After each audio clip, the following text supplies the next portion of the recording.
This is TJ Jones, the host of the State of the Saints podcast. And the State of the Saints podcast is brought to you by Manscaped.com. For those that enjoyed the Lawnmower 3.0, well, I got news for you. The Manscaped engineering team has successfully created the Lawnmower 4.0. You heard that right, the Lawnmower 4.0. The leader in male grooming is taking it to the next level. Join the 6 million men worldwide who trust Manscaped for all their below-the-waist needs. Go to manscaped.com. Use the promo code STATEOFSAINTS and you will save 20% off on the Lawnmower 4.0 as well as other Manscaped items. That's manscaped.com. Playing pro football. If his back kind of stays how it is right now, or how much pain is in, I guess what would it take for you to consider a quarterback change? Well, I think this. I think all the elements around him have to play better, and so I think again, like everybody's looking for a place to go to look to place blame, but I think we got to play better as a football team in all areas, and not look to individuals really. Oh no! We suck again!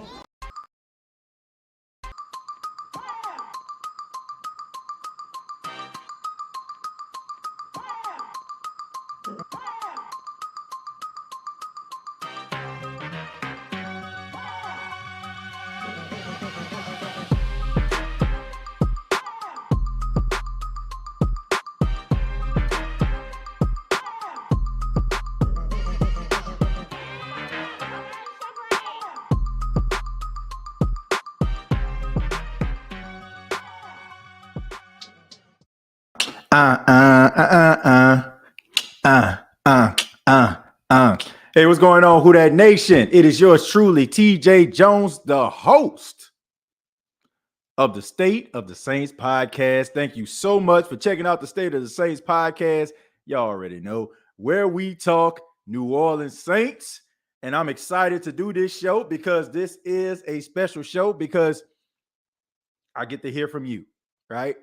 If you've been rolling with your boy throughout the day, I'm recording this on a Monday night. So you heard how I felt, all right, on the last episode. This is the second show that I actually am doing today. This show is dedicated to everybody out there that got something to say, right? They're trying to answer the question, what is going on with the New Orleans Saints? I just want to hear your opinion. That's it. I want to hear your opinion about what you feel about the black and gold, things that you feel like need to change, what is going on in your honest opinion. I want to hear from you. Now, I'm pretty sure somebody clicked on this, probably thought to themselves, TJ done lost his mind about the title of the show, because we all know that a lot of people who like to criticize the show don't really watch the show. They just look at the bold print and not look at the fine print, okay? They don't listen to what TJ Jones is saying. They don't listen to what you're saying. They just basically go by the show title, and then they just kind of read me the riot act and say all these things about me and talk about how I don't trust the team, this, that, and the third, not realizing they looking like a plumb idiot, not looking at the show. And why wouldn't you want to look at the State of the Saints podcast? Because this is the most interactive show that you're going to find, point blank, period. So like I said, this isn't about me. This is about you, okay? I talked an hour and 20 minutes on the last episode, and I talked a little bit about the team and the things that I feel like need to change in order to improve the team. Now I want to hear from you. All right. This is your time. You can say whatever you feel. The only thing I ask is that you keep it PG. All right. I don't want to hear the F word. I don't want to hear the S word. If I hear those, then I'm cutting you off, because this is a family show. And I think that we're all adults. And I think that we all have got enough schooling to a point where we can enunciate and we can be able to get our point across without having to resort to those type of profane words. That's the only thing I ask of you. All right. So what I'm going to do right now, enough from me. I'm going to go ahead and put the link in the chat. All right. And I'm encouraging people to answer the question tonight. What is going on with the New Orleans Saints? All right. The floor is yours. Feel free to talk about anything that you want to talk about. Whatever. All right. It is what it is. Here's the link. The floor is yours. All right. We got the link in here. We got the Pac-Man coming through the door. Go get a wipe so I can wipe your nose. If you're going to be on camera, you got to make sure that you're presentable. But I put the link down there in the chat. So I'm going to see what you all have to say. And for those that don't want to be, a part of the show, by the phone lines, you can feel free to comment, and I'll still read those as well. But we're going to go ahead and we're going to go to Chosen. Oh, damn, I'm first. Okay, what's going on, man? Hey, we go in order here. How you doing? I'm doing pretty good, man. What's up, Pac-Man? Say what's up. Say who that? Yeah, that's right. Okay, what you got for it, Chosen? All right.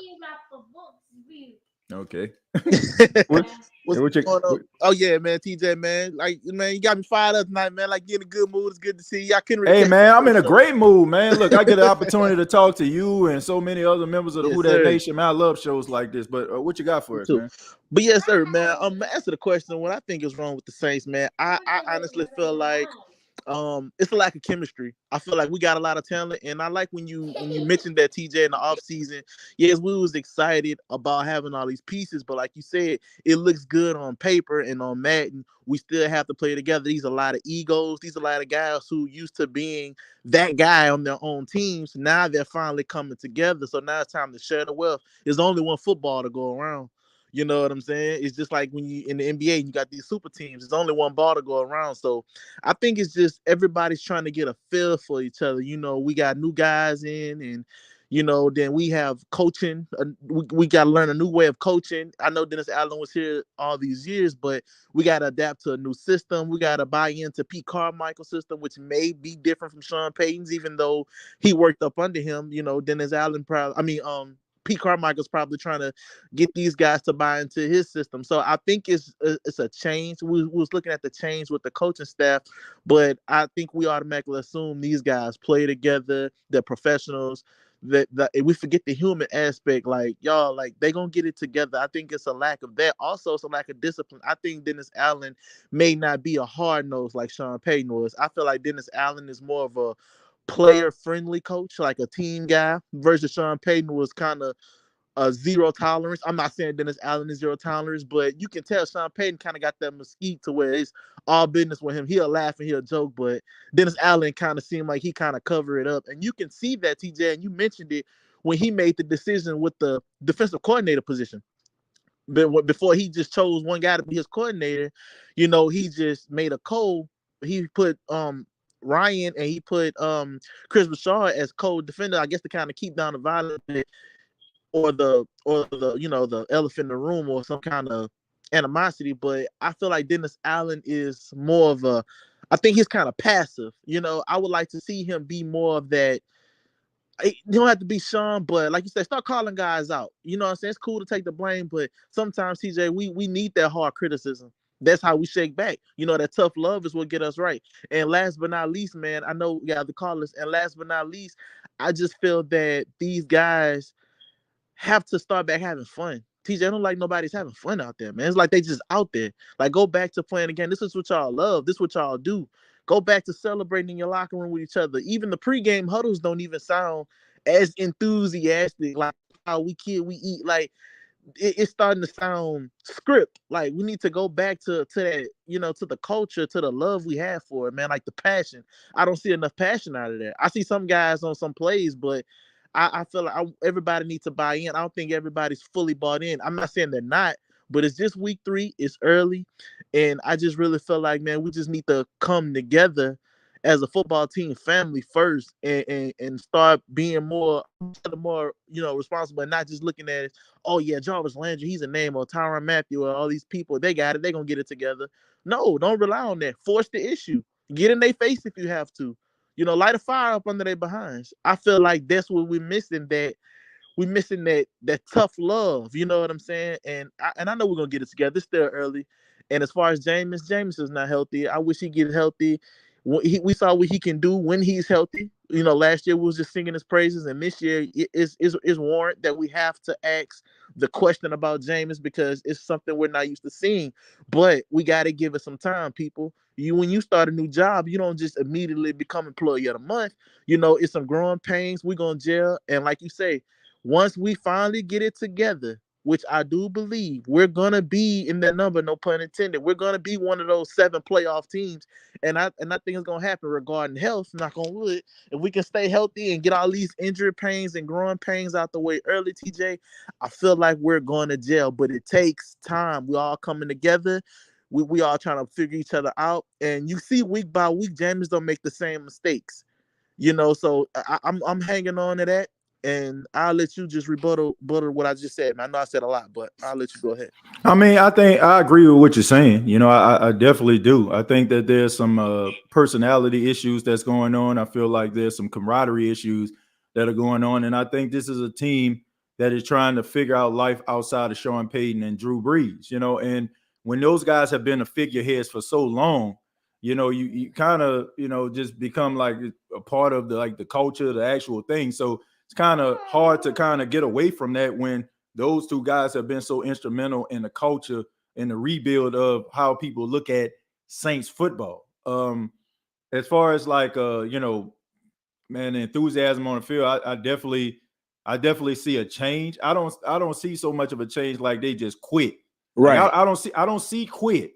But what I do see is it doesn't seem like a team that's really bought into what Dennis Allen is trying to instill in his team and be his team. It's like a lot of guys that are uncertain about the direction that they're actually going in. But I think when everything just starts to come together, you're going to see guys buy into the system. But I mean, right now it's not working. I mean, you're 1-2, and a lot of the stuff that you are getting as far as offensive performance is during garbage time. But so you know what, TJ? I'm sorry. Go ahead. No, go ahead. Go ahead. But the thing is, we're 1-2. But the thing that I'm optimistic about, TJ, we could easily be 3-0 with the way we're too. Because the way we're 1-2 is not like these. And you mentioned it early on the show. I had to watch a little bit of it early because I missed the first live show. But it's not like these teams dog walked us, man. Now, if these guys just came out and we was just getting dog walked and out coached, it's the simple stuff. It's the penalties. It's like the missed assignments. It's the timing off. Those things that can be fixed. If I thought it was something, TJ, that couldn't be fixed, I would just chalk it up as if it's just one of them years. They got us. Nah, man. Like these games, it's how we lost those games. This is what makes me mad, TJ. We say it all the time. If a team was better than you that day, then it's football. These guys get paid millions to stop what you're doing and vice versa. But when you come out and you beat yourself, when you know you can beat those guys, TJ, that's what gets me. If we were playing the Buffalo Bills, right, and they just beat us, they was just the better team, you could live with that loss all day, every day for the rest of your life. But when you go out there and you're in this fumbles in the end zone, it's missed block assignments, it's penalties after penalties after penalties, and putting yourself behind the A-ball. When you're hurting your own self, TJ, it makes the loss more. It makes it more frustrating because it wasn't the fact that y'all beat me. I'll put y'all in a position to beat me. Good point. You know what I'm saying? That's what makes that what ticks me off about a loss. It's not that Tom Brady won. Who cares? Tom Brady then kicked our behinds before. Like you're gonna take an L in this business. It's football. Nobody's gonna always go undefeated. It's the reason why it only happened twice. But I'm not gonna put you in a position to beat me. If you're gonna beat me, you're gonna beat me because you was the better man that day. And I can honestly say I left it all on the field and I didn't take no plays off. You know what I'm saying? but I'll be doggone it if I come to grips and accept the fact of me making idiotic mistakes and making human errors, and I'm supposed to be fine with that. No, I'm getting back in the lab, I'm going back to the drawing board, and I'm trying it again. The run game, TJ, the run game. Why is the Saints afraid of the run game? It works. It may not be the sexiest, it may not be your 10, 15 yard plus, but TJ, it works. It works. If you notice, every team we played this week, Atlanta had a run game. Tampa came in with a run game, and everybody knew McCaffrey was gonna get that ball. But guess what they still did, TJ? They ran it. It's like you gotta sometimes, bro. You gotta put mano. Your top line against my top line. We just gonna do it. I don't care if we lose yards. Run it back in. I'm tired of seeing on 3rd and short, we're throwing the ball. 3rd and 4, 3rd and 5. We on 4th and 2, we're trying to get a hard snap. Man, go for it. These guys getting 4 or 5 yards a clip. Yeah. What's the worst that can happen? What's the worst that can happen, man? But that's all I got, TJ, bro. I just wish we get back to the fundamentals.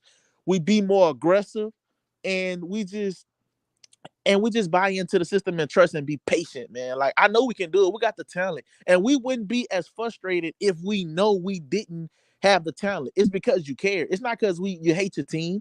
Ain't nothing wrong for all y'all. Me and King Arthur, we gotta call y'all out. Ain't nothing wrong with critiquing, but when you jumping off the cliff of a team, I'm telling y'all now, if you ain't rolling with us by the time the postseason, we keep them receipts. We keep them. So that's all I got to say, TJ, and I'm enjoying the rest of the show. I talk too much. Nah, you're good, man. I'm gonna let you have it, brother. Nah, man, I appreciate it. Thank you, Chosen. Thank you for everything that you said. I know a lot of people appreciate that. I know I appreciate it, man. So call back anytime. Yes, sir. Thank you. All right, yeah. Look, like I said, man, I mean, a lot of people, y'all already heard from me. Y'all know how I feel. I'm just trying to get everybody on. I'm gonna read a few comments and then we'll go to King Arthur. We are 1-2. We were 1-2 just 2 seasons ago and ended up winning the division. Yeah, I mean, look, where the Saints are right now is no indication of what they can, where they can go. And I want people to understand that he's still struggling with the Blitz pickup. Yeah, that Blitz pickup, that cover 0 was killing them all game long. I mean, it was killing them. It wasn't a good look, man. And I wouldn't put it past the Minnesota Vikings to be doing some cover 0 themselves, you know.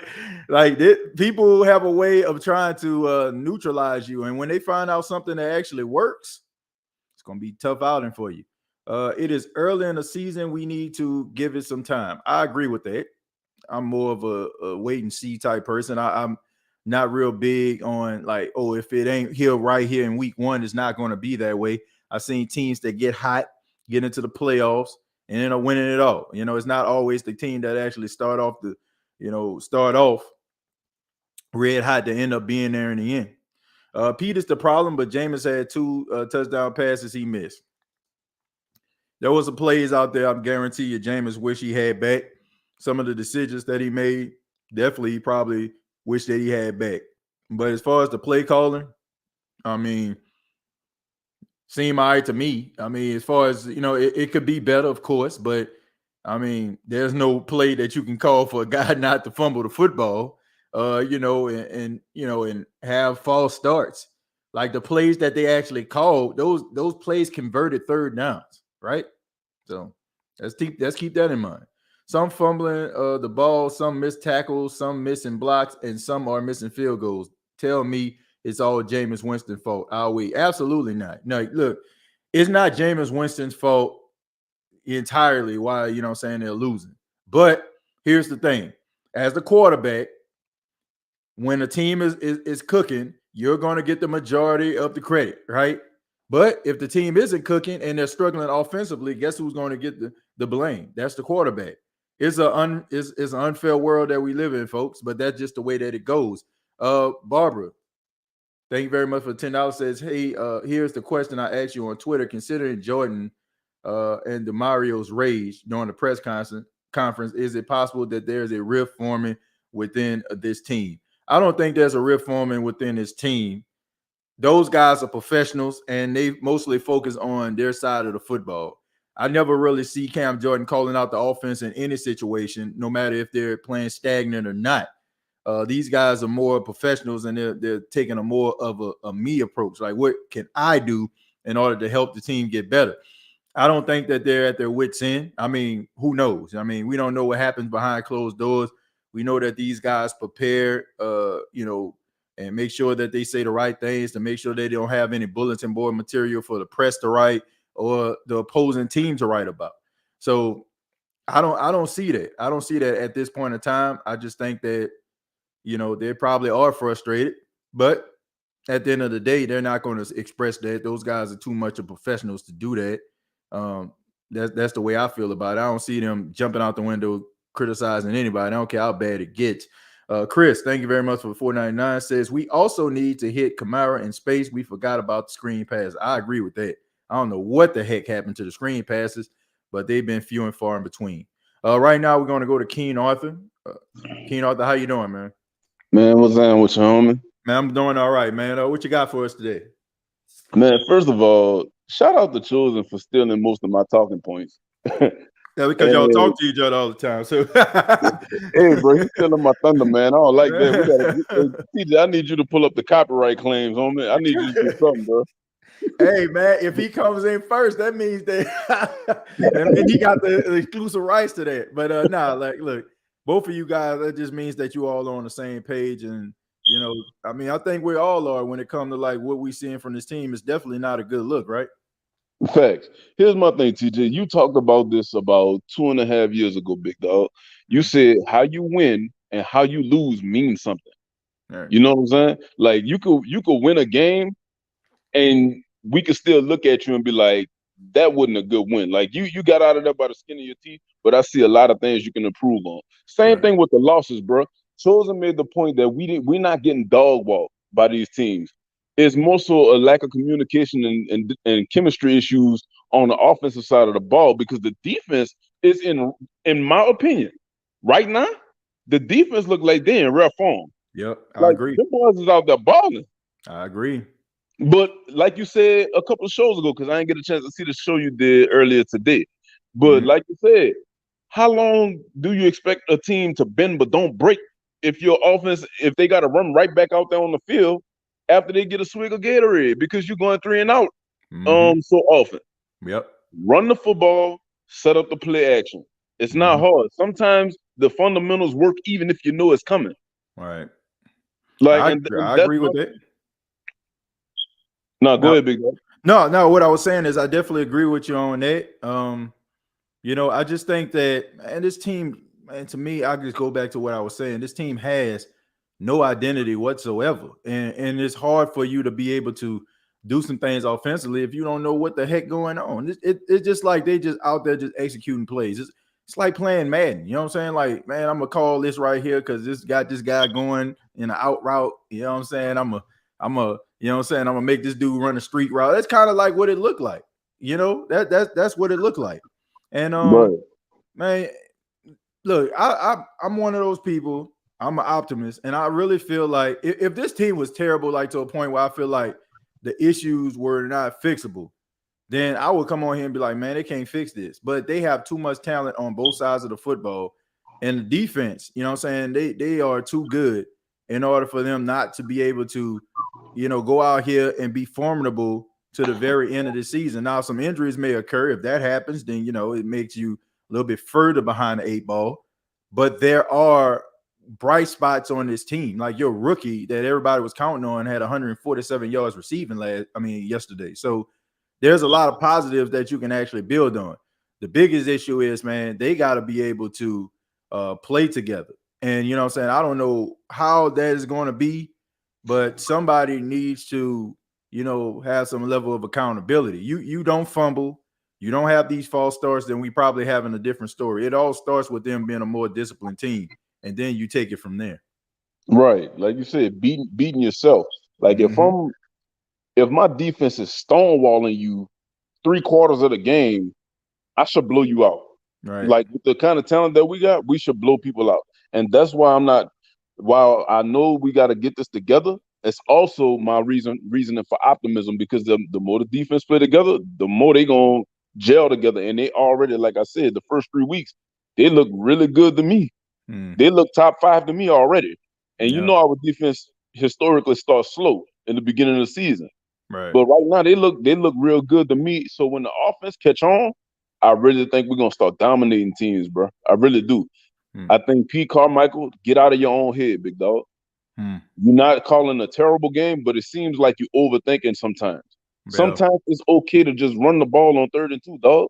You don't have to throw a bubble screen or whatever. And for cover one, come on, TJ, bro. We all play Pop Warner. We all probably play high school football. You know exactly what to do when somebody's sending a robber off the weak side. You know what to do. You either hit them with a screen or dump something out to the flats with somebody like AK, and that's his wheelhouse. Yep. You know what I'm saying? Let him get one-on-one with one of them linebackers and cook him. Yep.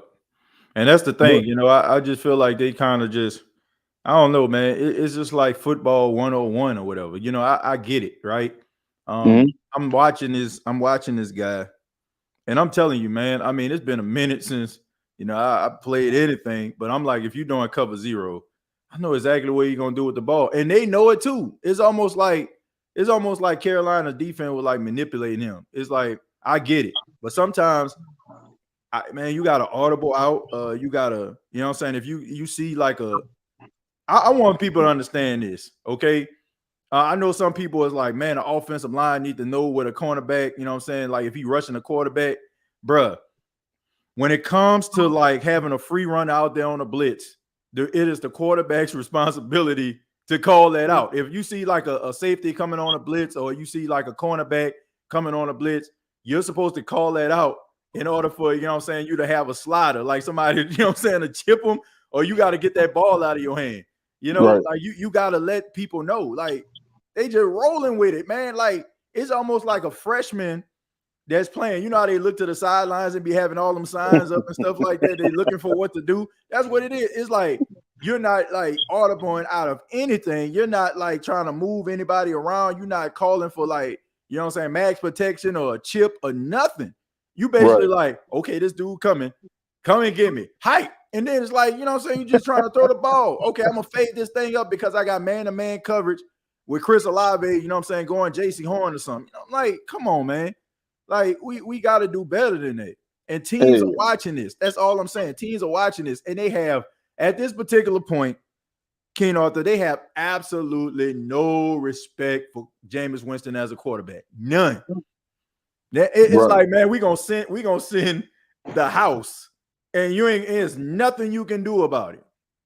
If you're not making adjustments, bro, why should I respect you? That's all I'm saying. That's my whole point. I know people. Look, I know people think that I'm, you know what I'm saying, being harsh. But look, bro, if I'm gonna sit up here and I'm a applaud this dude and give you a chance, I'm gonna call it for what it is. You got to be able to audible out. You got to be able to switch your protection, especially when somebody coming on a cornerback blitz. If you tell me, I'm telling you right now, if people like, man, it's Eric McCoy's fault, I'm gonna just stop talking to you because I know for a fact you don't know nothing about football. Right. Like there's no way on the defensive side of football. If you like, I played corner. If you play corner, then it's a shame. You know what I'm saying? Like, because everybody knows it's the quarterback's job when a corner or safety is coming on a blitz as a free runner towards the quarterback.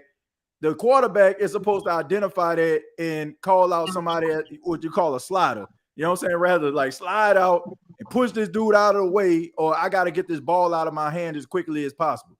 Right. But, I mean, this dude like just letting people roam free. Like, man, you ain't about to do nothing with that. You got anything else for us, man? Yeah, big dog. I got two more points and I'm out of here. Mm-hmm. So one thing I want to say is I gotta call somebody out, big dog. Well, go ahead. Okay. And Andrews Pete, bro. I don't know. You probably know where I'm going. The play now, while this ain't no remember the Titans, Petey giving the excuse for talking about his blockers was bad. That's why he fumbled the ball. So I'm not using that as an excuse for AK fumbling. But on that play where AK fumbled, the D tackle walked right past Andrews Pete, bro. Like it was like a ole. Like he just walked right past him. Man. And AK got piled up on him. Man, the guard play is not where it needs to be. They got moments now. I'm gonna give them that. They do. I But mean, Cesar look, Ruiz looked a lot better against the Bucks. He was killing. I'm gonna tell people, man. Look, I encourage anybody for those that are probably like, man, this play was bad, this blocker bad. I encourage everybody to like check out all 22. You know what I'm saying? Like, Thanks. because a lot of us, we go by what we see on television, but that's not giving you like the main angle, unless you like at the game and you watching. You know what I'm saying? And you watching up close. But Right. you know what I'm saying? But like, check out the all 22 and then tell me like, okay, who's responsible? Because a lot of times I just feel like sometimes Saint fans just no usual suspects, right? In a loss, like, man, Rohies, man, Pete, man, you know what I'm saying? It's like the same folk, right? Right. And they're like, it just like they just low-hanging fruit. So Right. sometimes, you know what I'm saying, it won't be that bad. Now, the play that you're talking about in particular, yes, that's what happened. But there's a lot of plays that I feel like people are blaming offensive line for not protecting Jameis, and they are. You know what I'm saying? It's a matter of Jameis like making the right decision or getting that ball out of his hand in a certain time. So Right. that's the way I feel about it. Here's my last point, bro, and I'm gone. Back to piggyback off what you just said about the O-line protection. Who that nation? I'm asking y'all this question directly. Do y'all know that if the O-line is only blocking with 5, if the defense brings 7, it's on, like, you got to get that ball out quick or you gonna get sacked. Yeah. Like, they can't block everybody. Y'all got to understand that before y'all just call somebody out and say the O-line is trash. If the protection is not suitable to handle that many people coming in the box, it's going to be a problem for the O-line, whether you run it or pass it. Yep, so here's the thing, man. It's early. Relax. We got to gel because, like I said, like Chosen said, we keep the receipts. I got about 16 tag names that I wrote down for people talking trash and jumping off the team, off the bandwagon, just because we had a couple of rough games. So I'm waiting on y'all to poke y'all heads out like Nick and mole rats when we hit around the playoffs, talking about we going all the way, who that. I'm waiting on y'all to do it. I really am. But relax. We're going to be all right, bro. We got a couple of things to get on the right page with, and we're going to be straight because the defense is already doing their job. They're doing their job early. I don't think a team scored more than, 26 on us? Yeah. If I'm not mistaken. But the defense doing their job, bro. Yeah. We're going to be all right. I love y'all, Who That Nation. Just be patient. Yeah, that's the best thing to do. Be patient, instead of like jumping to conclusions after 3 weeks. But Keno, Arthur, thank you so much, man. I appreciate that. Facts, big dog. And shout out Chris Olave. You balled out, kid. Yeah, he definitely did, man. Thank you. Appreciate that. All right, take care. Yeah, man. Shouts out to Chris Olave. Had a monster game, 9 catches, 147 yards, leading all rookie receivers as of right now. Shoot, if he would have caught that pass that J.C. Horn intercepted, he would have had over 200 yards receiving. That's crazy, right? The only time when people paid attention to offensive line when they mess up, that is the truth. That is the absolute truth. You don't see too many offensive linemen getting any credit for like being a mauler or more times than not. I mean, Ryan Ramczyk, as great as he is, nobody really pays that much attention to his greatness. It'll probably come up when you're talking about how bad the offensive line is. Well, Ryan Ramczyk, the best one, but nobody really talking about how good he was on, on those blocks. That big run that Taysom Hill had, that was running on the right side where Ryan Ramczyk is. So Ryan Ramczyk, to me, is, deserves like all the credit for being one of the best right tackles in all of football. So honestly, he's probably my top 2 favorite player on the Saints. Because I respect, those offensive line. You have to. I think the O-line played good. It's only 5 players on the O-line. I'm not done with Jameis yet, but I think he should heal up if he's hurt. Yeah, it's not really helping the cause if you're trying to change a narrative. And I said this on the last episode earlier. You have to be able to be at tippy-top shape, all right? Because Jameis Winston cannot afford to have bad games, period. Like, to us, we can be like, man, it's Jameis, man, it's only one bad game. And I've said that, but in the eyes of you, yeah. But in the eyes of the general public, he cannot have a bad game. He has to have better games than he has bad games in order for anybody to give him any type of like credit or respect or anything like that. Right now, I'm just being real, and I hate to say this, but it's the truth. Jameis Winston, when it comes to the quarterback position, is the laughingstock of the National Football League. That's what he is. It's a tough pill to swallow, but that's the reality. People laugh at this dude anytime his name comes up, and nobody respects him as being an elite quarterback or even a quarterback in the National Football League in general. Like people look at him almost like NFL football follies or something. Like they don't look at him and give him any level of respect for being a quarterback. Like every time his name comes up, you see like reporters and stuff like that chuckling. Like they look at him as a joke.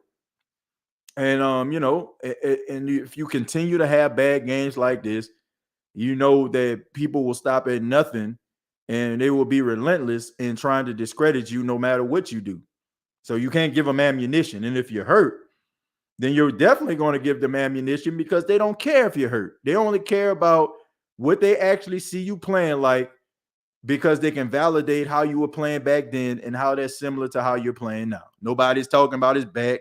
Nobody's talking about the 4 fractures in his back. And the more weeks go by, people are going to just think that that's an absolute excuse. So nobody cares. You got to be able to change the narrative. What was the narrative? I want to say, when I think about Matthew Stafford, right? He can't win in the postseason. He can't win a big one. Goes to the Rams. He changed that narrative. So no matter how bad he plays, no matter how slow he may look this season so far, nobody cares because guess what? He's a Super Bowl champion, and he has proven that he can make some of the throws to win the game. The big throw over the top versus the Tampa Bay Buccaneers that got them the field goal to knock off the Buccaneers in the divisional round. The no-look pass that he threw in the Super Bowl to Cooper Kupp. The pass that he threw to Cooper Kupp for the go-ahead lead that let them win the Super Bowl. So you can't talk about him too bad because, hey, he showed you that he can win on the highest level. So the reality is you have to be able to change the narrative, and you can't do that by going out there, throwing the ball up, playing pog ball, throwing the ball into triple coverage and hoping that your guys come down with the ball. That's just not happening, man. Like that's cool if you out there on a park somewhere, you out there playing with your friends, y'all just throwing the ball up and what I'm saying, your friend make a catch over 3 guys. Okay, if they intercept it, ain't no harm, no foul. But you can't be out there trying to play pog ball and have late game heroics and throwing for 350 yards and thinking people gonna respect that 350. That ain't happening.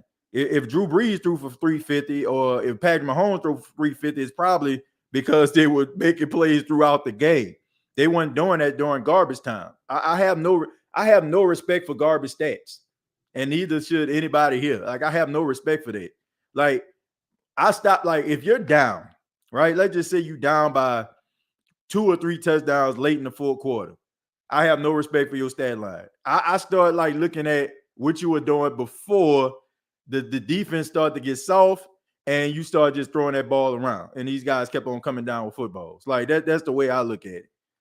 You get no respect for garbage time. Garbage time looks good and inflates your stats at the end of the season. But in reality, you had done absolutely nothing. Like that's some Dak Prescott stuff to me. Cowboys get down by 3 touchdowns. Here come Dak in the fourth quarter, throwing for 220, 230.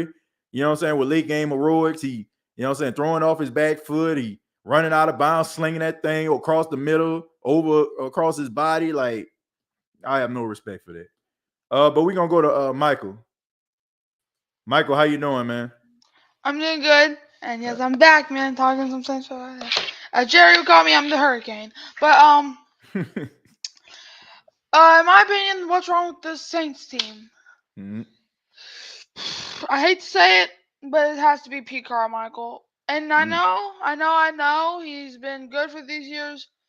But you cannot run the ball every second down. It's 2nd and 11, you're running the football. It's 2nd and 10, you're running the football. It's 2nd and 5, you're running the football. Like, dude, you run the ball every second down.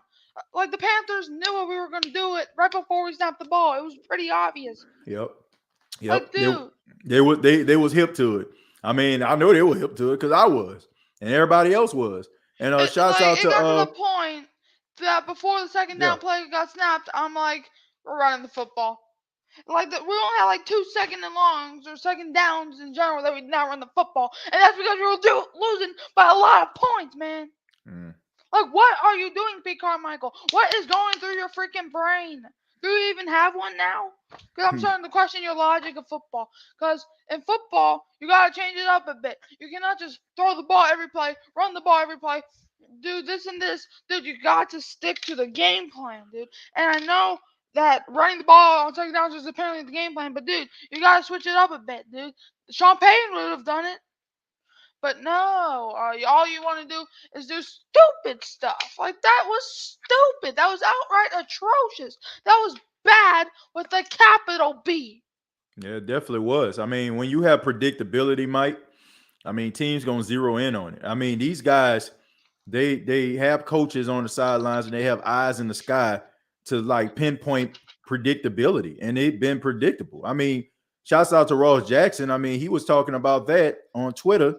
You know how they were just counting like, okay, man, they've been going for a run play on second down these minutes. I want to say like 6 times in a row or something like that. It was some crazy like that. Man. I'm like, everybody see what you're doing, so why not change it up? I agree with you, man. Exactly, like, dude, I know James Winston's hurt, so we don't want him to throw the ball a lot. But that man, that man, James Winston, wasn't even having a bad game until the end. To be honest with you, or until like the second quarter. In the first quarter, he played good. He played better than last week for sure. Yeah. But then Jameis Winston, but then the thing that got me so angry is that it's about to be halftime. We are down, I think, 13-0. We need points on the board. Jameis Winston with a beautiful dot to Chris Olave. Mm-hmm.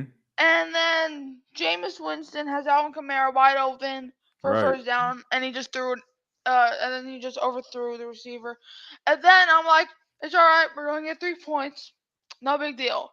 And then they freaking blocked the field goal. And I'm like, can this day get any worse? Yeah, I mean, that was our only chance to get momentum going into the second half, because we were going to get ball with the chance to make it 13 or 14-13 or 13-10. That we had momentum on our side. right. But then in a Thanos snap, we lost the momentum because Will Lutz kicked it too low, then ended up being blocked. And then we ended up, and honestly, that defined the game. James Winston didn't have a good second half. And then, obviously, you were talking about garbage time. You had a garbage time pick, and now I bet it's going to be all over social media for like the next 16 decades, because that's what they're immune to. Because I know you're talking about garbage time. That was garbage time interception because he had nowhere else to throw the damn ball. And then, bro, now it's going to be all over social media for the next decade. Yeah. Because that's what they love to do. They just love to be, oh, that's an interception. Even though that he had nowhere else to throw the ball, I'm just going to post this all over my Snapchat, all over my Facebook, all over my Instagram. No one cares. It's garbage time. He had one. I think he technically had 2 or 3 interceptions. He only had 1 interception for me because that one interception was the only one that counted. Yeah, I mean, look, there's going to be times where a quarterback will throw an interception, and it would be like doing what I'm saying, you just trying to make a play. But at the end of the day, how you can pinpoint that, Mike, as time goes on, people are not going to be able to justify that. They just going to look at it like, well, they're just going to add on to if he was to get more interceptions. They just going to add that on because that's how they create narratives. And look, once again, you can't make it easy for them to create these type of narratives. And you cannot start late like that. Like you cannot, like the Saints right now, I want to say they got like 30, 35 or 36 points in the fourth quarter. Like they have 14 points. They got 14 points in 3 games. 14 points in the first 3 quarters. That's terrible. Dude. You're basically getting points off soft coverage. So exactly, man. You're not going to win like that. As you start to get deep, when you start to get deep into your schedule, when you're really playing like some of the top teams in the National Football League, you cannot afford to wait till the fourth quarter in order for you to be able to produce. Man, like, so they got to strike with you got to play all 4 quarters. Like, you can't, like, dude, you can't be like, all right, we're going to make a fourth quarter comeback.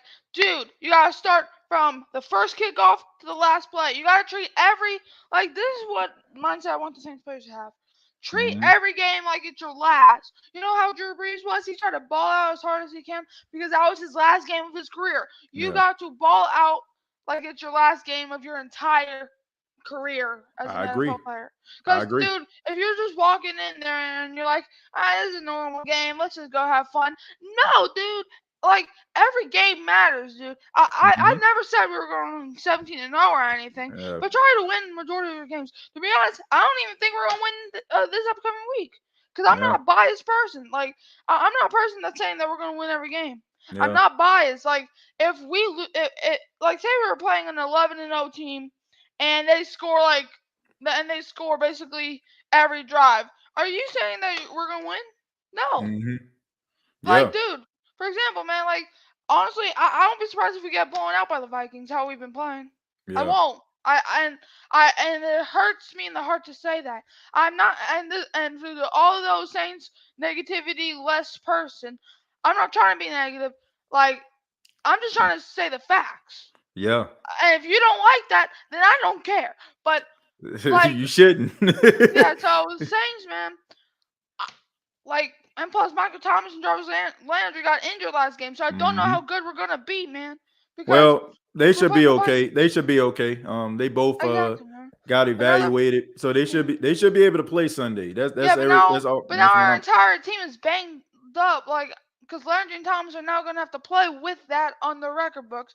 And to be honest with you, obviously I'm picking the Saints to win, but I honestly think we're probably going to get blown out of how we've been playing. If we don't get blown out, it's going to be freaking garbage time stats. Because for some reason, the Saints want to wake up in the last 10 minutes of every game, even though they're down by 20 points. Man, I don't get it. That's not how you play football. I guess they got that old saying, we got them right where we want them. So I guess when you go down 20, that's when they start to wake up, Mike. But exactly, like, dude, only the first game we won because the Falcons are the Falcons. That was the only reason that we won the game, because the Falcons, dude. The only reason we won that freaking game, even though we were down by like 16, is because the Falcons are the Falcons, dude. We are a Falcons not blowing a lead away from being 0-3. Do you know how bad that sounds? Do you know? And to the person that said we were 1-2 2 years ago, and we won the division. Yes, we did, but this is a different team. You can't take the past. For example, we always said that we own Tom Brady. Well, guess what? He just beat us. You can't take past references and put them in the present. That ain't gonna cut it, dude. Because, like, dude, the present is the present. The past is the past. Future is future. You cannot take past and put it in the present. Yes, it was fun saying that we own Tom Brady, but now we can't say that because he actually has a win on us in the regular season. So, dude, and then, like, we won the division at 1-2 2 years ago. But guys, Buccaneers got better. You can even say the Panthers got better. Heck, the Falcons, they did get worse, but they are still competitive. They nearly beat the Rams, for crying out loud. A team that just won the Super Bowl. And so, dude, you cannot say that we're going to win. Like, I would love to win the division, but I just can't say that right now of how we've been playing. Because, to be honest, we might be the weakest team in the division. I mean, we are uncompetitive. I don't want to say they uncompetitive. I just think that they undisciplined. Like, I still feel like if they put it all together, Mike, I feel like they will be in a better position. Like, I'm gonna be real. Like, and I'm asking people in the chat this, and people that's listening, like, even those that ain't not in the chat, you just so happen to be listening at home or wherever you are, right? This is the question that I have for you. Looking at this team, who on this team do you feel like is incapable of helping this team make the playoffs? Based on the wide receiver group, the running backs, the line, the linebackers, the defensive ends, who is on this team like you can just be like, man, we not, you know what I'm saying? Like, we not capable of doing absolutely nothing. I know, man. Like, because I mean, I'm just saying, like, at every level, there is a guy who is capable of making plays. I know, man. Like, and to the guy that was talking about it looks good on paper. This team looks like the best team in the NFL on paper, but when it comes to the field purposes, we suck, dude. Mm-hmm. Like maybe there's only a fourth quarter that maybe we could win games, but no, has to be 4 quarters, not just 1 quarter that's labeled fourth quarter, dude. Like man, the Saints are not like the Saints. They're doing what the Falcons. Like they're doing reverse Falcon psychology, where the Falcons start off hot but then end slow. We like to start off slow but then end hot, even though it doesn't amount. Like, dude, if we were say we were 3-0, and what happened, but we came back in all 3 of the games. Mm-hmm. People aren't gonna take you seriously because you had to come back. It's not like you started slow and just kept the lead for like the majority of the game. No, you had to pick yourselves back up. The Saints are a second half team, but I don't like that narrative, dude. I want the Saints to be a first quarter team, a second quarter team, a third quarter team, fourth quarter team, heck, maybe an overtime team. I don't care how much periods this team has to do. This team, I don't care. I don't care if it's the playoffs and we're in the 10th overtime. I don't care. This team has to find a way to get out of their slump because we were hyping up this team all offseason, saying that this defense is going to be elite, which it's proven that it can be. It is. But offense, we were saying it's going to be elite too. Jameis is not looking good. Pete Carmichael ain't calling good plays. Michael Thomas is still doing his thing, but and Alvin Kamara not looking that good.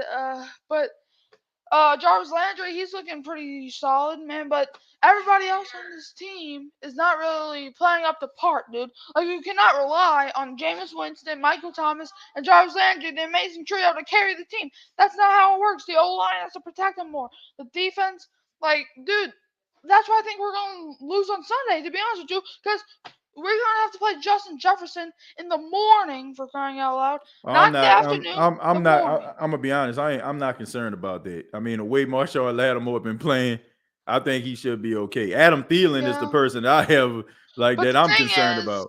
But the thing is, the defense is gonna probably be worn out because of how much the offense is of how much the defense is on the field. Because for some reason, the first drive always looks good. We're saying this offense is looking strong every first drive, and then 2 things either happen: 1, we kick a field goal just so we don't score until the fourth quarter, or 2, we don't score at all because penalties. You know the reference called "son of a gun"? Yeah, I literally think everybody on this team is literally the son of a gun because they keep shooting themselves in the dang foot with penalty. Oh, that's a touchdown penalty. Oh, that's a first down penalty. Like, dude, that makes no sense. Mike, they definitely shooting themselves in the foot, man. But hey, I got a few more calls I got to get to, but I appreciate the passion. I appreciate everything that you said, and call back anytime. All right. All right. Take care, man. Bye. Bye. Yeah, shouts out to Mike, man. As y'all can see, man, the guy is passionate. He loves the Saints, and he ain't holding nothing back. You got to be real. Got to be real about what you see. I don't feel like you're any less of a fan because you're critical of the team. Now, I will say this: I think that we have to be very, very careful about where we place our blame, because I think a lot of times people are just so upset that they want change in some capacity in order for them to completely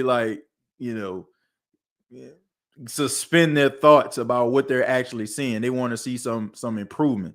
So, I mean, I asked the question, who's on this team that you feel like, isn't capable of winning, of winning games or being, a leading this team, to be able to do some things. And I don't know. I'm going to stroll back up. I'm going to try to see if anybody said anything.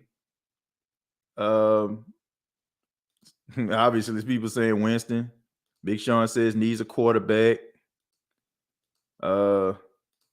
Frank, stop blaming the biggest strength on our team is Jameis, who sucks. 0-13 is not garbage time. Jerry is not garbage time, but it's the fourth quarter. It's the fourth quarter. It's the fourth quarter. You haven't done anything for 3 quarters. Teams, got a lead, 9 minutes left, 8 minutes left. Guess what? The coverage is going to be soft because, now I will say this. The coverage was not soft because I think what happened was they learned from the Atlanta Falcons. I think if the Atlanta Falcons would have held on for that victory, I don't think you would have seen them blitzing from sun up to sundown. Right. So I think that when Dean Pease called off the dogs on Jameis and he was able to find those soft spots and the Saints started making plays and they stopped blitzing, that's when I feel like, the Panthers actually learned from that. Like, man, we're going to blitz this dude all night, all day. LOL, so we the best 4-quarter team in the NFL. Yes, we are. And that's not a good thing in this regard. Where's Hardy? I have absolutely no idea. Everybody was saying that he practiced all week. Some people were saying he was a healthy scratch. I seen he was on the injury report. He had a foot injury. I don't know. I don't know what happened. That is weird, though, that you had Jarvis Land. You rather have Jarvis Landry returning kicks, did Deontay Hardy. I don't know. You need to bring back Rob Ryan to help this team out. With what? Help him out with what? Like you talk about undisciplined. Nah. Hell no. To the no.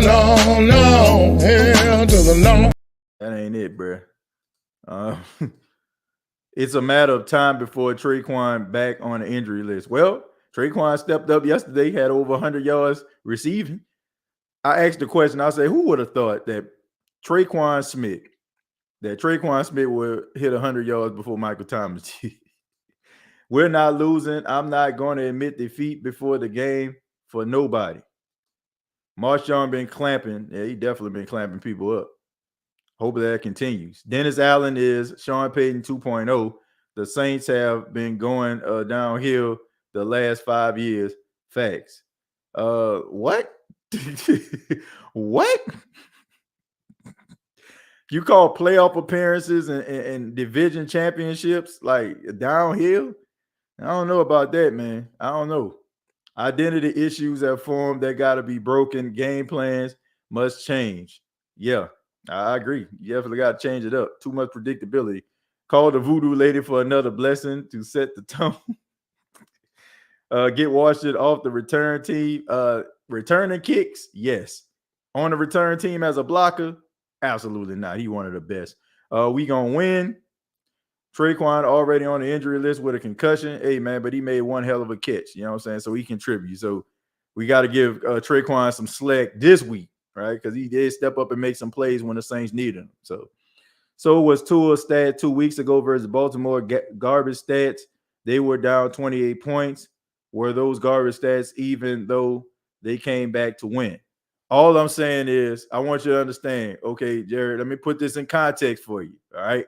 Because I want you to understand this, all right? When teams are playing soft defense, it's easier for these quarterbacks to be able to make plays. When in that regards, they won. So therefore, it's going to look like as if, like it was late game heroics. But if you're throwing for 350 some odd yards and a loss, then nobody cares. It's garbage. It's irrelevant. It looks good. It looks sexy. You might even end up like, being on the fantasy football list for the most points or whatever. But still, what has it generate? It's a bunch of empty calories. It's empty calories, period. Like if you lose and you throw for 350 yards, that is empty calories. Now, if you throw for 350 yards and you win, then it looked like a heroic come from behind victory. That's the reason why against the Atlanta Falcons, when he came back, everybody was like, man, that's 16 to 19, 212 yards. But if he went 16 for 19 for 212 yards and they lost, nobody would care. Nobody would care. It's about the end result. And I know that sound crazy, but it's a fact. If you throw for 350 yards and you don't win, nobody cares. It's just a waste of time. It's a waste of time. It looked good on the stat sheet, but it ain't generating to the ultimate goal, which is success. Tim, thank you very much for the $10. Says it's lack of discipline and serious lack of urgency. Let's be honest. I can't say the injury is holding Jameis back because as soon as it's the fourth quarter, he feels better. How, Sway? How? I don't know. Can't answer that, Sway. How, Sway? How? Are you going to just marginalize me until I'm out of my moment? You ain't got the answers, Sway. You ain't got the answers. We gonna go to Jerry. Jerry, how you doing, man? TJ, you a fool, bro. Hey, man. How you doing, man? How you doing, man? I'm glad you're here. Hey, man, thanks for calling in, man. What you got for us? Oh my God, bro. Everything that you said, TJ, everything that Chosen said, what King Arthur said, and just recently what Michael said. Woo! I got no words. I mean, they said they made some good points on tonight, but yeah, I agree. But I'm sorry I didn't make your post game report on Sunday because my church had a homecoming and family and friends day program yesterday, so I had to attend. But I did see the game. But after that last touchdown that I saw on Sunday, I was ready to walk out the door anyway on my way back to the church. So you know I had to do some heavy praying. I think we all did, man. And look, and my church member was like, "Where Junior at?" I mean, he's coming back. He's coming back, no question about it. And everybody looked at me like what? Well, man, what's wrong with this thing? I said they losing. we sorry. That's what happened. That's the whole Lord. Oh no! We suck again.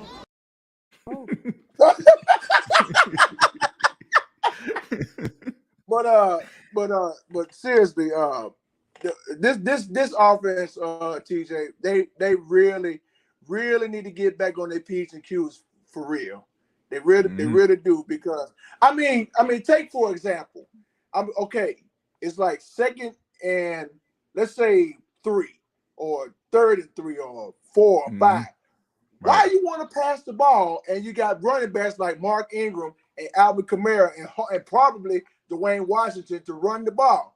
Why you want to pass the ball and you got those 3 running backs that will run about 5 or 6 yards to keep the drive going? Right.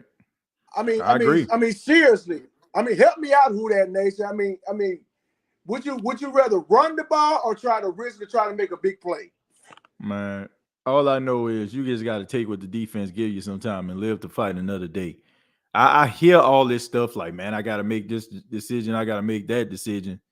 But, man, in real time, like, I don't know what, like, look, I never played the quarterback position in the NFL. I'm pretty sure things are just flying by you. But, man, like, it's okay to check it down to the playmakers. You know what I'm saying? Like, at this particular point, I mean, Alvin Kamara, man, we all know that he is, like, so important, like, to the passing game.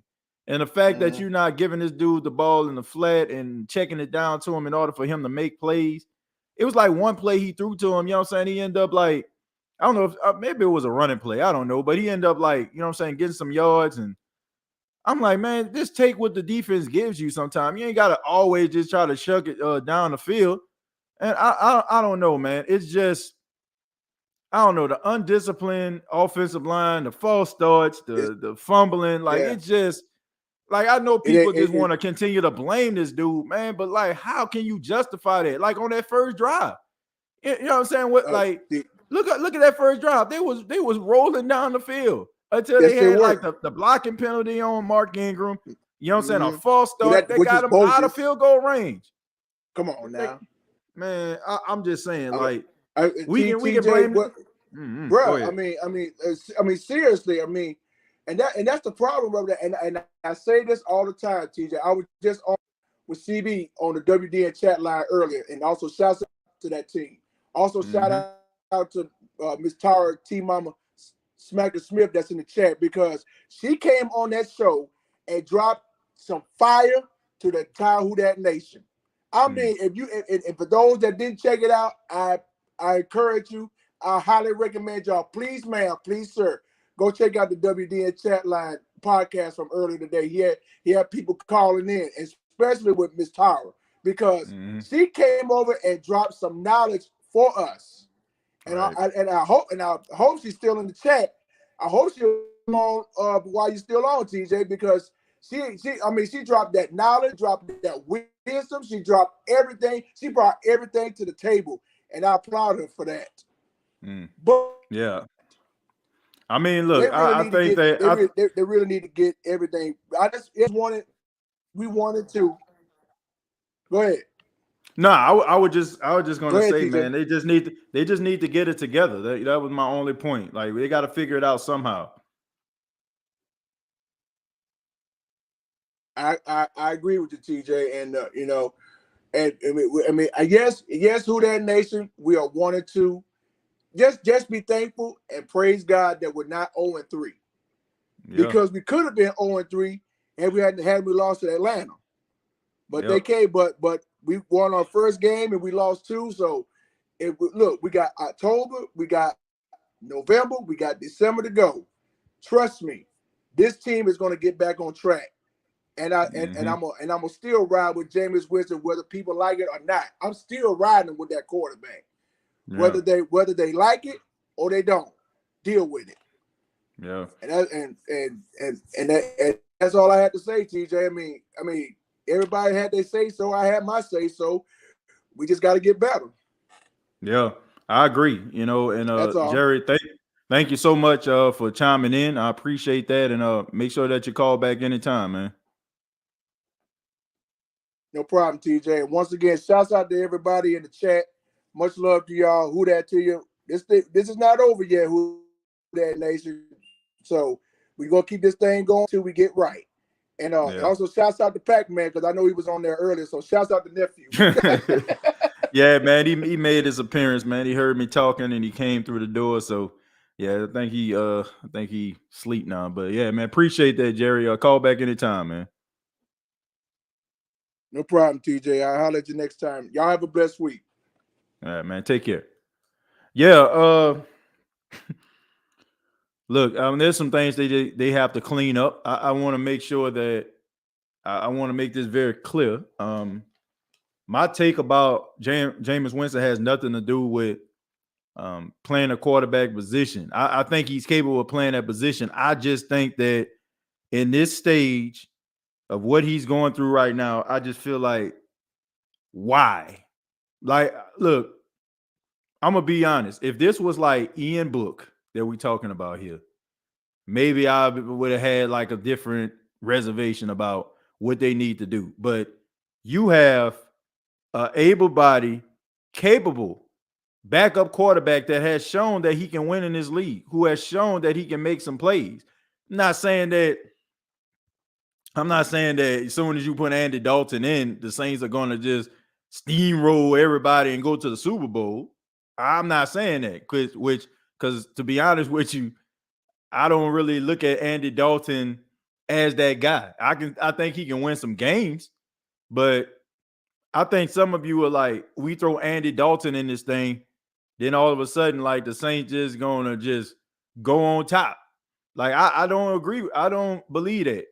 If Jameis doesn't pan out, here's the reality. If he don't pan out, the next quarterback that will lead this team to prosperity is not on the team. I'm saying that right now. I feel that the quarterback, if Jameis does not pan out, that quarterback is not on the team right now that is going to lead this team to prosperity. It's just not. Like, some of us just feel like, Andy Dalton come out there, he just going to roll up, you know what I'm saying, roll off 350 yards, 4 touchdowns or something. He might do that. He might do that a couple games, but I ain't about to sit up here and just say he's going to continue to do that and he's going to be in an MVP conversation, or, I just think that they one and the same. One of them have one issue, the other one has another issue. The quarterback of the Saints, the future of this franchise, unless like Jameis actually just completely like just turns a corner, is not on this team yet. And if it don't pan out with Jameis, I just don't think that it's happening. I don't think that it's happening. Before we go to Charles, I'm gonna read some of these comments. They turned this division into a division that Tom Brady can easily win again by adding Jameis Winston to this team. Well, look, Kenny, It's not like the NFL did it. You know, the Saints did it. They thought that, you know, they think that he is the guy.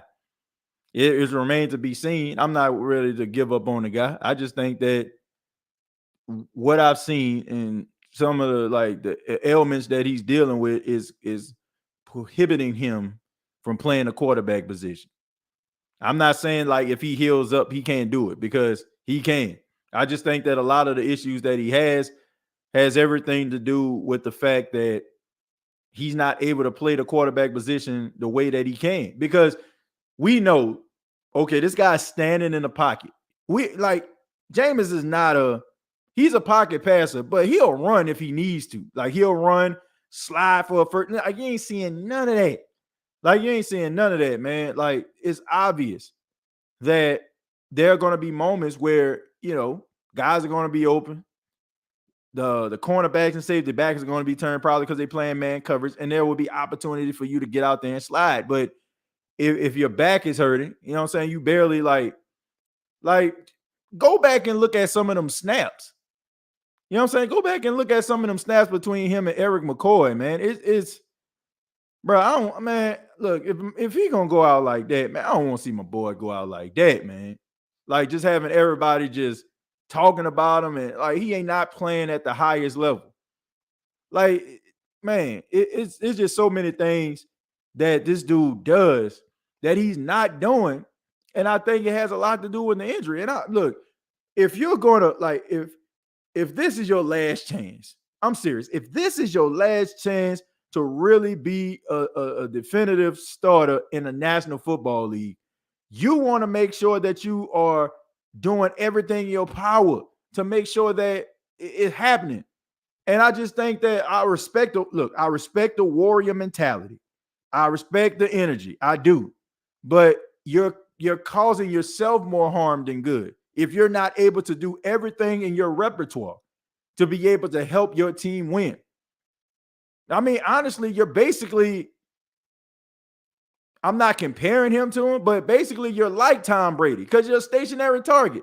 Everybody knows that your back is hurting. I don't know who came out with that information, but everybody knows your back is hurting. So you basically a stationary target. You can't run out of the pocket. People know that you're not going to scramble. And if you do scramble, they're going to make you pay for it, because they're going to try to take a shot at you in the back to make sure that you don't get up this time. So everybody knows this. So that's why they sending 7. They sending cornerback. They sending safety. They sending the house, the cars, the kids, and the dog at you, because they know that you can't scramble out the pocket, and they know you're not willing to take that hit. I don't want to see my boy go out like that. I know some people just, think that I'm just ragging on him. I don't want to see my boy go out like that. It's almost like, man, and I'm gonna go to Charles. It's almost like my favorite wrestler of all time is Kurt Angle, right? Kurt Angle, the Olympic gold medalist, one of the best wrestlers in the entire world. I love Kurt Angle, right? You know what I'm saying? Like, him and Eddie Guerrero, like 1-1-8. Kurt Angle has had neck injuries throughout the years. He can't even move his neck from left to right. He came back like a couple years ago for like his last stand, and it was sad to watch, bro. Like, I didn't want to see Kurt Angle out there like that. Like, it was good to see the red, white, and blue singlet and all that kind of stuff, but I didn't want to see Kurt Angle go out like that. Like, for real, like, that was bad business right there, man. Like, he going up against some of them young wrestlers can barely get up. Like, man, I don't want to see one of my favorite wrestlers go out like that. I don't want to see Jameis go out like that. I don't want to see him being, just trying to make something work, and it's not there, and you're not able to do the things that you want to do. That's my biggest issue. I don't care what anybody says. Some of you just don't like the dude, and that's fine, whatever. Some of you, are happy. Like, you may not want to admit it, but you happy this dude is failing, which I don't understand, because if you're a Saint fan, why in the world would you be happy to see that a guy is failing because it's making your team look bad? I don't want to see this man look bad. And that's just all there is to it. And if anybody is out here hoping and praying that this dude, praying on his downfall and his demise, like, I question your fandom as a Saints fan. I'm serious. I question your fandom, because regardless of how you feel about this guy, you should want him to succeed, because That's the guy that paraded out on the field every single week to help your favorite team win. So for some of those people out there that just hoping and praying that this dude fails so you can feel right, you ought to be ashamed of yourself. Sometimes it ain't always about being right. Like, you get no pat on the back. You get no stripes for that. Like, this don't make you feel good. Who's feeling good right now after 2 straight losses being a Saints fan? So nobody is checking for what you're trying to bring out there. Oh, they suck. Oh, Jameis Winston suck. Man, need to find somebody else. Ain't nobody trying to hear that. People trying to find out what we need to do to win. And if Jameis Winston is out there, look, man, look, we you know what I'm saying? We need to get behind homeboy. Because if he succeeds, then we succeed. Period. I don't get some of y'all. I do not get some of y'all. Like, do you do you have like issues with, you know what I'm saying, being right throughout your life or something that you feel like this is what I feel about him and this is the way that it goes? Look, I think we all can agree. He's a shell of himself right now to play in a position because of the injuries. But I'm in no way saying that this dude isn't capable if he was to heal up for him to come back in order to win games. I'm sorry. I can't roll with y'all. I can't be like y'all. I can't do that. Seriously, I can't roll with that.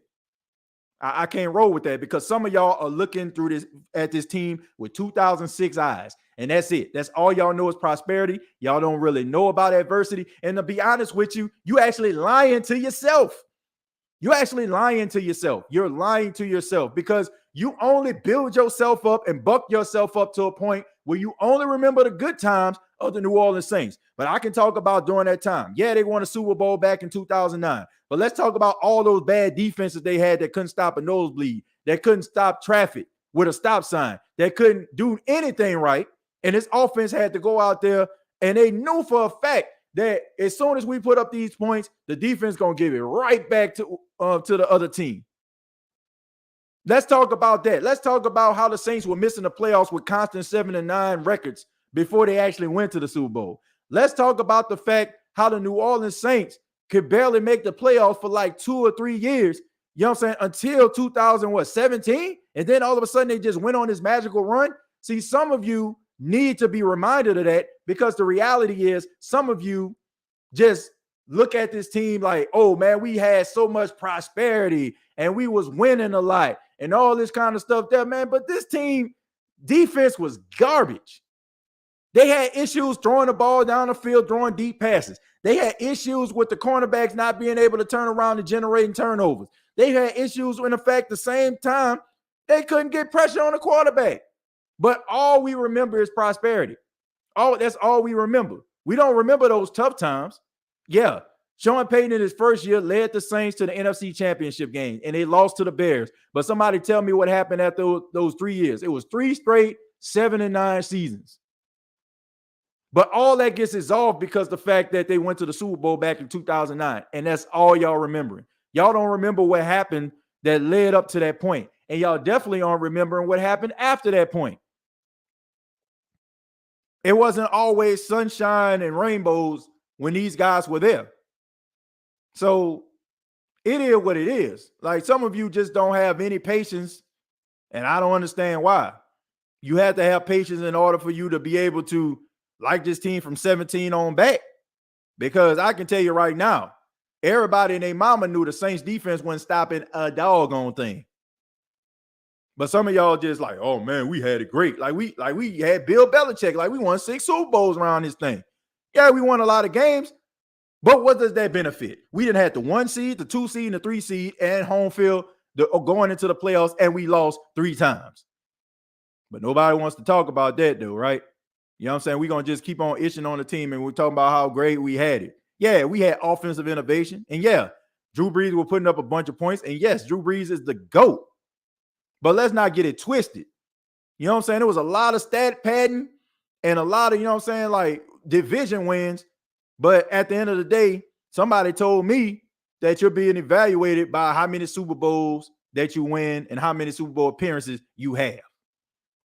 So all those people out there that just like, man, we need this, we need that, we had it good. Like, man, knock it off. This team was undisciplined for years. I can go back and I said this on the last show, the pass interference calls. For 8 weeks, the New Orleans Saints led the league in penalties. Under Sean Payton, the false starts, the undisciplined, the holding calls. So for us to say, man, this team ain't never been this undisciplined, shoot. Boy, come on. See, it's almost like that relationship, right? You break up with somebody, and then all of a sudden, like you sitting in the bedroom, listening to Usher, Let It Burn, and you're remembering all the good times, right? But you're not remembering the times that led to the demise of your relationship, are you? You're not thinking about the time when you yelling and screaming to the top of your lungs and the neighbors can hear you next door. You ain't listening to that, is you? You ain't worried about that, huh? It's about, man, we were holding hands in the park and we was going to the mall together. That's all we remember, right? All the good times. But you ain't remember none of them other times when you wanted to, you know what I'm saying, have a knockout, drag out brawl in your living room. Like, knock it off. Like, I get it, right? Sean Payton is a great head coach. Definitely, you know what I'm saying, the greatest coach the Saints ever had. But let's not act like, you know what I'm saying, this Bill Belichick or something like this, and this can't be replicated. I said at the beginning, if Dennis Allen was to go to a Super Bowl and win, to me, that would be equivalent to what Sean Payton has done. Because Sean Payton has produced one Super Bowl. So if he wins, goes to the Super Bowl, then to me, that would make him the number 2 greatest head coach in New Orleans Saints history. Because what other coach besides Sean Payton has brought us there?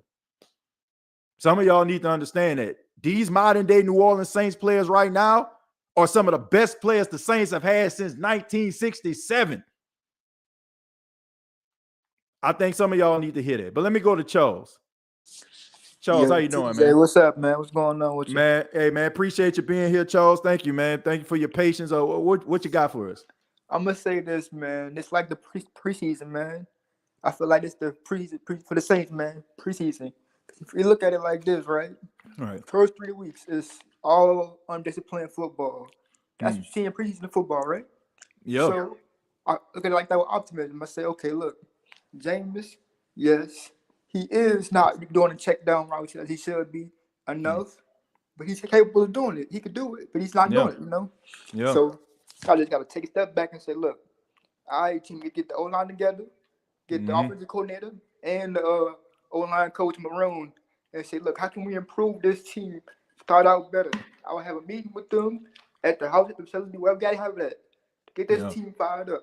I hate to say it, but I feel like 2 things.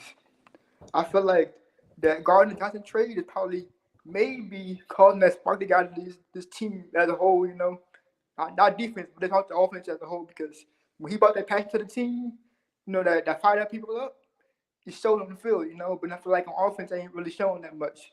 So we need that person to really like come into the leadership role and really take over the offense, you know. Right. Whether it be Thomas, Kamara, whoever. Somebody have to take control of this offense, you know. And say, look, come out there, put our foot on their neck, and show them what's up, you know. Yeah. And so that's what I believe what need to happen for this team to turn around. I started seeing it going 4-5, you know what I'm saying? You know. And it's okay we lose to the Bucks. So I mean, and okay, lose to the Panthers. But guess what? Next week, if Winston ain't coming out strong, guys already don't have to pull him.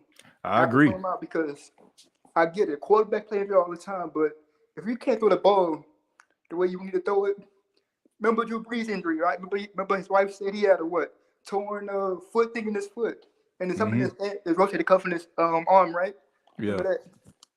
So with that being said, it's like we know they play hurt all the time, but we have to understand the benefit of the whole team. So we can't, you know, sacrifice ourselves because you're scared of, you know, getting cut or whatever next season. Right. You want a 2-year deal, man. Do what you can. Sit it out. Yeah. If you're playing only 11 games in the season, so be it. Yeah. Sit for like 3-4 weeks and then see how your backfield it, then, you know, because then we're going to need a week 6. We'll play the Bengals, Ravens, Steelers, Raiders, all them teams in a 5-week span. That's the hard week of the schedule. We're going to need them for them. Yeah. So my thing is this. I would consider sitting Winston, like, Winston, Are you sure, man? I get you trying to tough it out for the team, but look, sit these next 3 weeks. Vikings, Seattle, we can win. You know, those 3 games. Well, Even the Bengals can win yeah. against them without Winston. I say that because look, the Bengals look exploitable. You know what I'm saying, with their team. Yeah, because I mean, look, if Andy Dalton plays against the Bengals, you know he's gonna be motivated to play that game. You know what I'm saying? So, you know, like, you know, he's gonna try to put forth his best effort with that.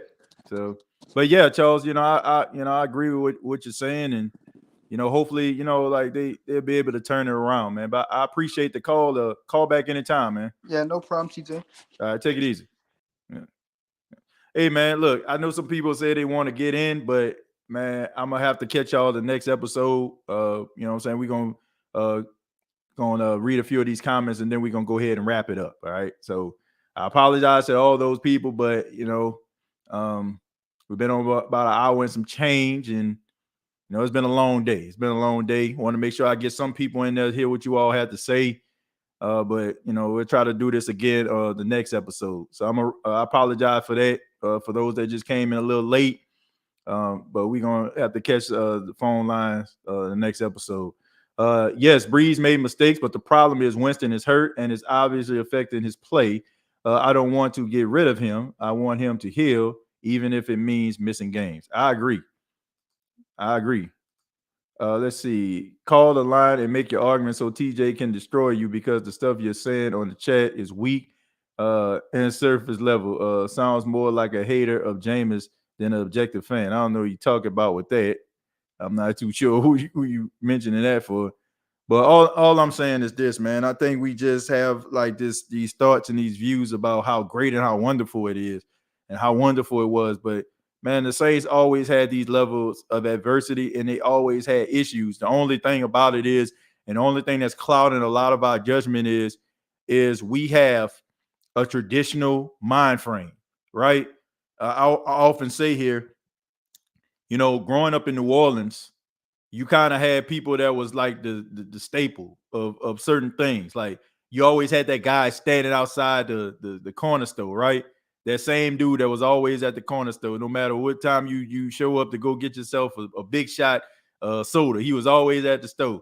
You had guys that was like, you know what I'm saying, always around, like the guy that used to sit on Canal Street and used to hold that Bible up with that, you know what I'm saying, that rainbow color umbrella on his head. Like we're like keen on tradition.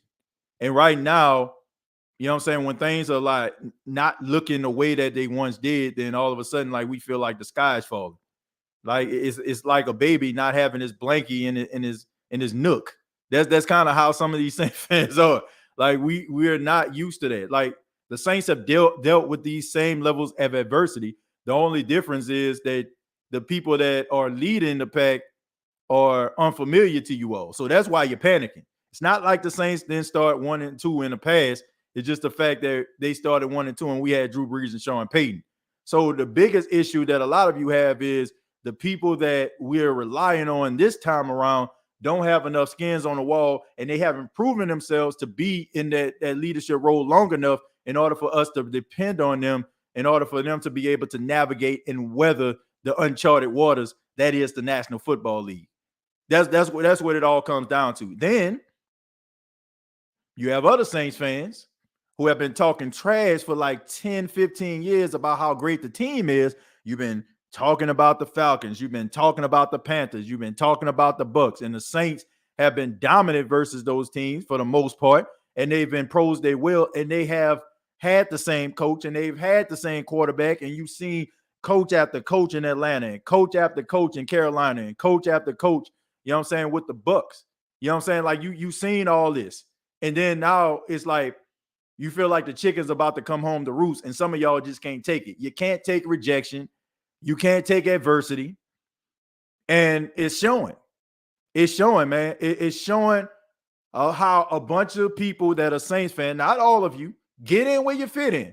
Like my grandfather say, if he start preaching on chicken thieves, the only person that's going to get mad is the chicken thief. The biggest issue with some of you Saints fans is that you don't know how to deal with adversity. You don't want to deal with adversity. You want a norm, right? You want something norm, but you don't want to feel like you have to work for it. You want to continue to wake up and have this milk and cereal complex. I like Frosting Flakes. When I wake up in the morning, I want Frosting Flakes. So if I wake up one morning, you give me Corn Flakes, I don't know how to feel about that because I've had Frosting Flakes every morning before, before I went to work. Some of you just don't know how to deal with adversity, and you don't like change, and you don't know how to accept change. So that's the way I feel about some of you Saints fans. So with that, all I can say is this. Some people got mad at me because I said that a lot of the Saints fans that actually were Saints fans like during the 90s, we know, we know like the level of adversity that this team has been through to get to this point. And it's funny to me because some of you really feel like this team is just god awful, and they're not. Like, if you want to see god awful, man, I encourage you to go back to like 95, 96 Saints when you knew for a fact they weren't going to win. See, in the back of your mind, you can say that the Saints were terrible, and they are terrible now. But in the back of your mind, you're going to sit in front of your TV with hopes and aspirations that this team is going to get that dub. I'm telling you right now, if you were watching Saints games in the 90s, you knew for a fact when you sat down there, you're about to get about 3 hours of excruciating pain more times than not. But I look at this team now, I'm like, this team can get through it. My question is, like, do you believe that? Like, some of you, like, yelling to the rooftops, it's okay to be frustrated. It's okay to be frustrated. But, man, it's only been 3 games. And you still have opportunities to fix what's messed up. Like, it's obvious, like, it's not like teams are steamrolling the Saints. It's not like these boys are just getting mollywopped and wiped off the field every single week. Regardless of how bad they play, they still are there in the very end. So if they can get that all together, then I feel like you have yourself a really good football team, because we know the defense is elite. And we know the defense is stopping people enough times in order for the offense to hit the field and get opportunities. So what do you think is going to happen when the offense starts to click and the defense is continuing to build up? Because the defense, as good as they play, they're not even where they need to be at. We still seeing missed angles and bad safety play, and yet they still are out there forcing 3 and outs and getting the guys off the field on 4th down. So there's a lot that you can build on. And like I said, I just think that a lot of people are just upset and they're scared because we're in a position where our back's against the wall and we don't trust what we see. We don't trust them. Like if the Saints were 1-2 and Sean Payton was here, I don't think we would be having these type of conversations. I'm seeing people talking about it's over. I'm seeing people talking about we suck. I'm seeing people talking about we ain't never gonna be nothing, or we gonna give this pick to the Eagles.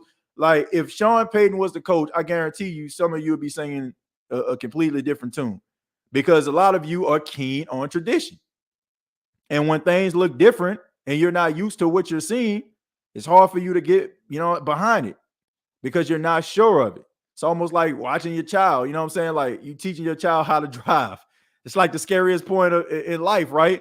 You on a passenger side and watching your child who has not proven that they can actually, navigate a wheel. It's kind of like what it is with Dennis Allen. A lot of us are sitting on the passenger side and we kind of raising the people's eyebrow, the rock style, at what we're seeing because we're not sure about what's in front of us. But we got to be patient. I love the Saints, but I get mad sometimes at dumb things they do. Look, I think we all do. Like, don't get it twisted. I'm a Saints fan at the end of the day. I like to watch the games alone. You know what I'm saying? Because, I'm so, like, emotionally involved in it. And I try not to bring it to the show because I want to be as objective. But I'm just as mad as everybody else when they lose. I don't like to see the Saints lose. I like to see the Saints win. Make me feel good. You know what I'm saying? Make the week feel good, knowing that your team won. You know what I'm saying? You can beat on your chest and be happy. Y'all know from the city, like, crime used to go down when the Saints win. You know what I'm saying? Everybody was so happy or too drunk to go out there and commit crime. This team is god awful special teams. Offensively wise, defense can only do so much. This team is not god awful.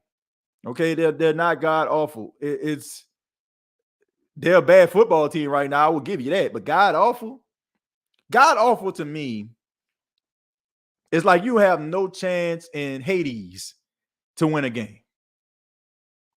The Saints have a chance in Hades to win a game. Facts right there, TJ. Them Jim Everett days. Oh, and I seen somebody. It's funny you said this, man. Shouts out to 504 Bull. Good point.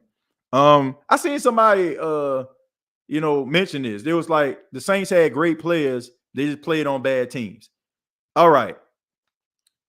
This is the part of the show where we just basically talk about just random stuff. All right. So those that probably, just tuned in, 185 of you watching this right now, actually hit the like button if you have not already.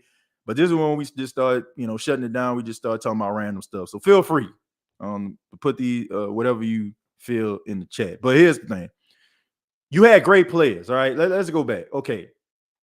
For the exception of I'm talking about when I say great players, I'm not talking about guys that, caught a couple passes and they became fan favorites. I'm talking about guys that at the end of their career have a strong chance of being in the Hall of Fame. All right, let's break this thing down. All right, let's look at the Dome Patrol. You had Von Johnson, you had Pat Swilling, right? You had Sam Mills, and you had Ricky Jackson. Looking at those guys as a staff organization and crew, that's pretty doggone good. Me personally, Pat Swilling, shouts out to him. He was on the show a couple months ago. Nice guy. Definitely deserves to be in the Hall of Fame. Probably gonna hear his name called not sooner rather than later. I'm talking about these guys basically changed the game. They did an NFL top 10 linebackers all time. These guys were number one. All right. So all those guys collectively, to me, belong in the Hall of Fame. All right. So what happens after that? Somebody in the 90s. Who is a Saint player in the 90s that without a shadow of a doubt belongs in the Hall of Fame? As much as I like Joe Horn, not him. Joe Horn does not deserve to be in the Hall of Fame. Great player, talented. Saints Hall of Fame, yes. But gold jacket worthy? No. All right, so let's skip.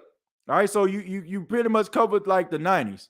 Who else in the 90s that you would be confident enough outside of the Dome Patrol that you would say without a shadow of a doubt that they have solidified themselves as a Hall of Famer? I ain't even talking about first ballot. I'm just talking about period. Mocha, thank you very much for the $5, man. I appreciate that. Somebody tell me, Willie Roaf.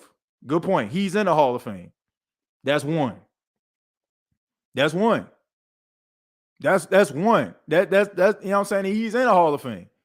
Now let's look at the 2000s, right? Does Aaron Brooks belong in the Hall of Fame? Does Willie Jackson belong in the Hall of Fame? Sammy Knight, as good as he was, he does not belong in the Hall of Fame. I can think about 5, 6 different safeties that were better than him during the time he was playing. He does not belong in the Hall of Fame. Hard hitter, enforcer, but he doesn't belong in the Hall of Fame. I'm talking about, here's the reality. You don't have to think twice.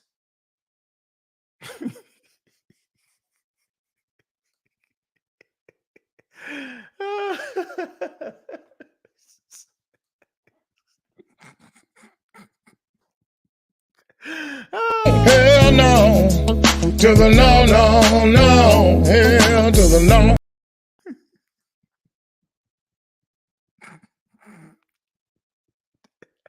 He put it in all caps. But oh man, Dennis, thank you very much for the $10. Say, yo, get it together. We're doing all right. Y'all remember we got spoiled. Exactly. Thank you, Dennis. We need some OGs that been here through the storm and the rain. Willie Jackson. You don't know who Willie Jackson is? Oh my goodness. Willie Jackson caught 4 touchdowns in the playoffs versus the Rams when the Saints won their first playoff game. Willie Jackson, man. Come on, man. Come on now. Willie Jackson, man, he was pretty decent, but he doesn't belong in the Hall of Fame. but he doesn't belong in the Hall of Fame. This, you know what I'm saying? I think his touchdowns still stand, if I'm not mistaken. I don't think anybody else did that. Man, y'all just calling out people now. I see Danny Warford up here. Deuce. I love Deuce, but no, he don't belong in the Hall of Fame. He does not. He does not belong in the Hall of Fame. Eric Allen. No. Not as a Saint. He had a few good years in Philly, but I don't think he's a Hall of Fame. TJ, serious question. If the Saints lose this next game, do you still want Jameis to be the quarterback? I think this is his last chance. I'll be shocked. I mean, I would be like absolutely shocked if he the starting quarterback for the Seattle Seahawks game. TJ, what would be your reaction if Drew signed with the Saints tomorrow? If he was to sign with the Saints tomorrow, my reaction,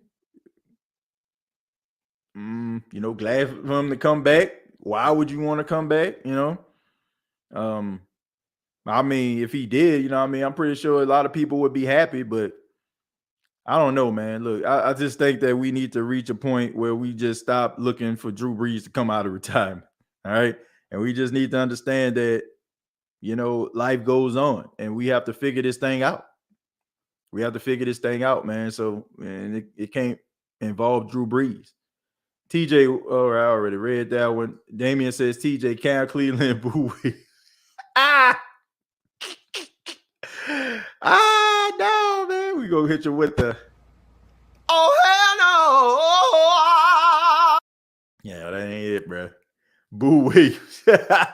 Oh man, Cam Cleveland was pretty good though. Cam Cleveland was a pretty good tight end. He made some plays. Keep Poole, no sir. Danny awful. Billy Joe was a terrible Saints quarterback, to say the least. That's being kind. You being kind with that one. Pierre Thomas, no. He the Saints Hall of Fame, yes, which I think he already in. Ricky Williams, no sir. All right. Weed Hall of Fame, but not the NFL Hall of Fame. My reaction would be that's the end of our ability to be explosive. If Drew signs with the Saints tomorrow, my reaction would be pain. Yeah, I don't want to see Drew come out of retirement, to be honest. I don't think we need Brees back. Winston needs to be healthy. I don't think you need Drew Brees either. I mean, you'll be fishing, I give you that. But yeah. Let's leave Drew where he at, man. Let him open up these walk-ons and compete, spend time with his family and be the philanthropist that we know he can be. Time to close the book on Drew, man. Gave us 15 years, is over. That's what I'm saying, man. Stop looking to the hills. You know what I'm saying? Like, we got to live in the now, man. Those was some great moments. You know what I'm saying? You wish you can catch that in a bottle and hold on to it forever, but all great things must come to an end. Big TJ, we need to win this football game in London, England against the Minnesota Vikings. Yeah, we definitely do. I don't want Winston to go. I want him to heal, even if it means missing games. Me too. That's my only stance with it. I'm going to scroll down a little bit. Praise God says we don't need Brees. We need Taysom and Penning back so we can play 2022 Saints football. Yeah, Taysom being out was a huge hit based on how well he's been playing when he had the ball in his hands. I say put Taysom in at quarterback and run the football down people's throats. Not down with that. I ain't gonna lie to you. I think Taysom needs to be out there. Yeah. Sproles.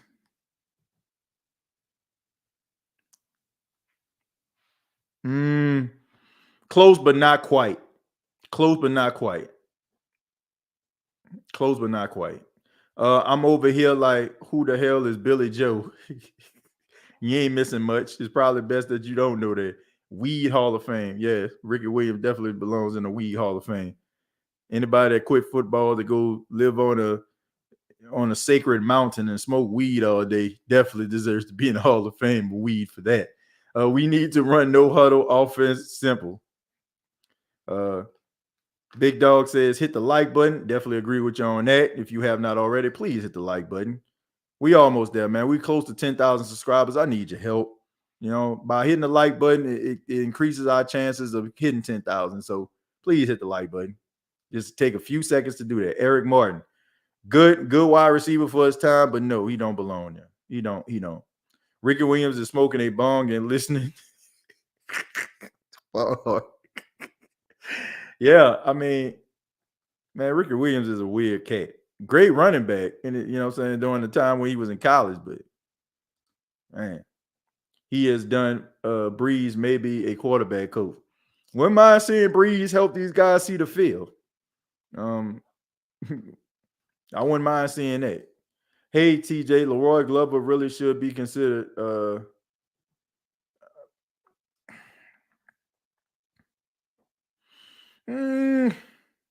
Nah. I mean, he had some, like Damien, he had some good moments. Don't get me wrong. Great year in 2000. I want to say, no, it wasn't him. It was Joe Johnson who led the league in sacks that year. But he had some great moments, man. But once he went to the Cowboys, you ain't hear about him no more. John 4K. 4 no. Definitely. Breeze put in his time. He definitely did. Adrian Peterson, yes. But definitely not for what he did with the Saints. All for what he did with Minnesota. That's where he will belong in the Hall of Fame. He will be a first ballot Hall of Famer. But when he does, he will go in as a Viking and not a Saint. TJ, I say we work behind the run game, go to play action, and then take what the defense gives us, keep it fundamental. I agree with that. And that's probably what you'll get if Andy was the quarterback. Run the ball at least 30 times and no huddle offense to get going early. Man, a lot of look, Terrell 6, a lot of teams ain't trying to run no huddle. Okay. I know Chip Kelly made it look sexy, but man, that ain't it right there, man. A lot of teams ain't really just, you know, saying down with that no huddle. I do feel like in some cases you need to like do some tempo type stuff. You know, Drew was the master of that, but running no huddle, nah, I don't do that. I do think they need to run the ball a little bit more. I'm with you on that one, but that no huddle stuff. Oh man, the way the Saints been playing, I mean, can you imagine how quick that 3 and out would be? That defense would be. Oh my goodness. No, I don't want to see that. I mean, no huddle, quick 3 and out. Did a defense out there, man. Look on the bright side. Vikings have bad quarterback play also. Yeah, but he can't turn it on from time to time.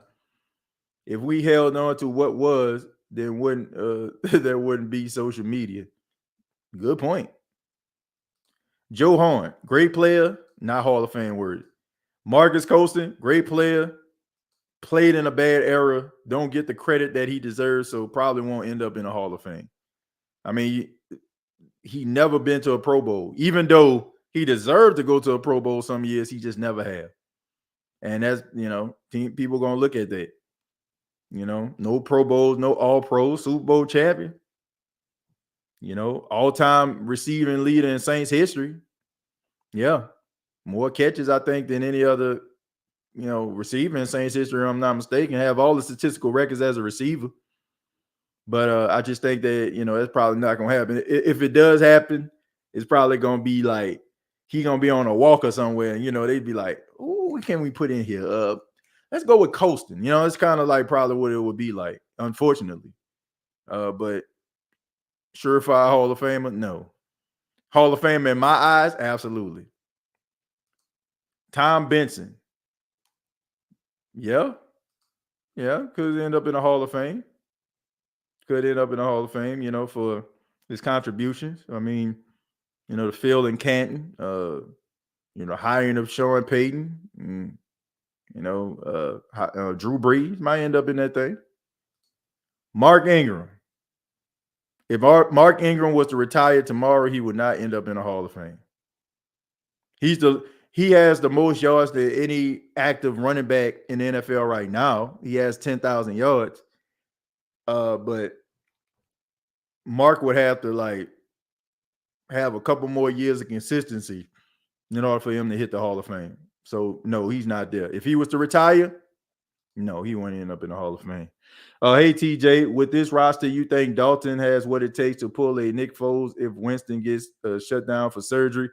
Is Flacco and Foles that much better than Dalton? No, they're not. And there is a possibility. I mean, if you don't turn the ball over and you get the ball into the hands of your playmakers, then yes, I think that you can do what it takes in order for you to get to the promised land. It's not going to be the sexiest thing, but I don't care. As long as you're winning. As long as you're there, then. Jermaine Bushride. Nah. I mean, good left tackle. And he gonna kill me for this because I knew he watched this show a lot. But no, man. No, I'm sorry. Jermaine. I'm sorry, man. You my guy. But had a great career, but no, I don't think he's gonna end up in the Hall of Fame. You know. But he is, Hall of Fame as far as personality and a person, Hall of Fame in my book. But the way that, I don't see it in there. Larry Wolf. Nah. Cedric Ellis. Nah, we just BSing now. Man, sit your dumb ass down. We just BSing now. We just want me to hit the soundbite button now. We had a few good players: Charles Grant, Darren Howard. Not saying they Hall of Fame. No, they definitely ain't Hall of Fame. Good players, steady Eddies as you call them, but definitely ain't going to nobody Hall of Fame. Willie Roaf and Kyle Turley. Willie Roaf. Yes. Kyle Turley. Throwing a helmet into the stands is his Hall of Fame. That's always going to be somebody going to always pull up that clip somewhere anytime the Saints play the Jets. Thomas Morstead. The way that they treat punters, no, he's not going to end up in the Hall of Fame. Can't wait till Roach and Penny are back. Me too. Carl Nix. Strong chance right there. Now, Carl Nix, yeah. Jeff Blake, Jeff, no. Morton Anderson already in the Hall of Fame. Thomas Morstead could go great punter. Yeah, but they don't pay no attention to punters. Like, unless you Ray Guy or something like that, Will Smith, Saints Hall of Fame, yes. NFL Hall of Fame, no. So heard somebody say Cam Jordan, yes. Cam Jordan will end up in the Hall of Fame. Yes, Cam Jordan will end up in the Hall of Fame. And then the only thing like that will keep him out if he goes throughout his entire career, never make a Super Bowl. That's the only knock they can have on him. But having over 100 sacks, never missed a game, because of an injury. The only time he really missed a game because of COVID. Yeah, he gonna end up in the Hall of Fame. TJ on the drive, we got the touchdown. Jameis was 7-7 for 86 yards, and the passes were crispy, crunchy. Mike T and Jarvis were both out. Dude did well with what he had. Gets no credit because Keenan Arthur, that was all fun and it was great, but they lost. So a lot of people aren't going to look at the positives, especially like when you lose. So that's the reason why. If he would have went, he would have been red hot, and they would have won. Then I think that probably would have came up. But, and that's one of the frustrating things about Jameis Winston, Keenan Arthur, because the man's so hot and cold. You know what I'm saying? Like, he hot 1 minute. He'll go on the street. Like, he'll go 10 for 10. He'll just start hitting them things.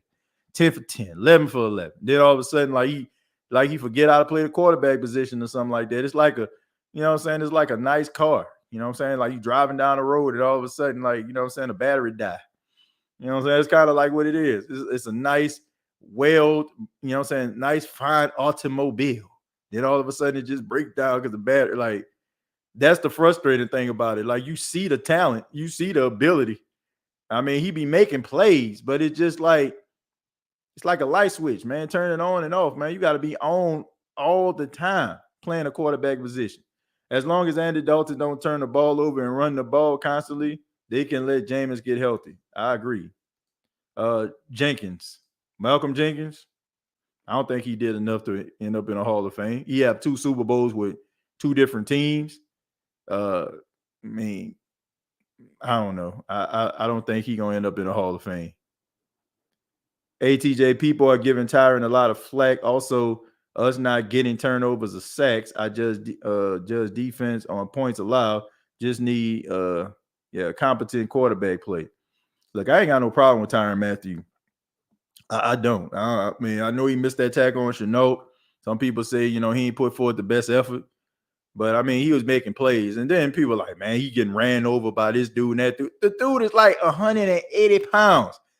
Like, I don't feel like, do y'all understand how big Cordell Patterson is? This dude is like 6'3", 6'4", about 230 pounds.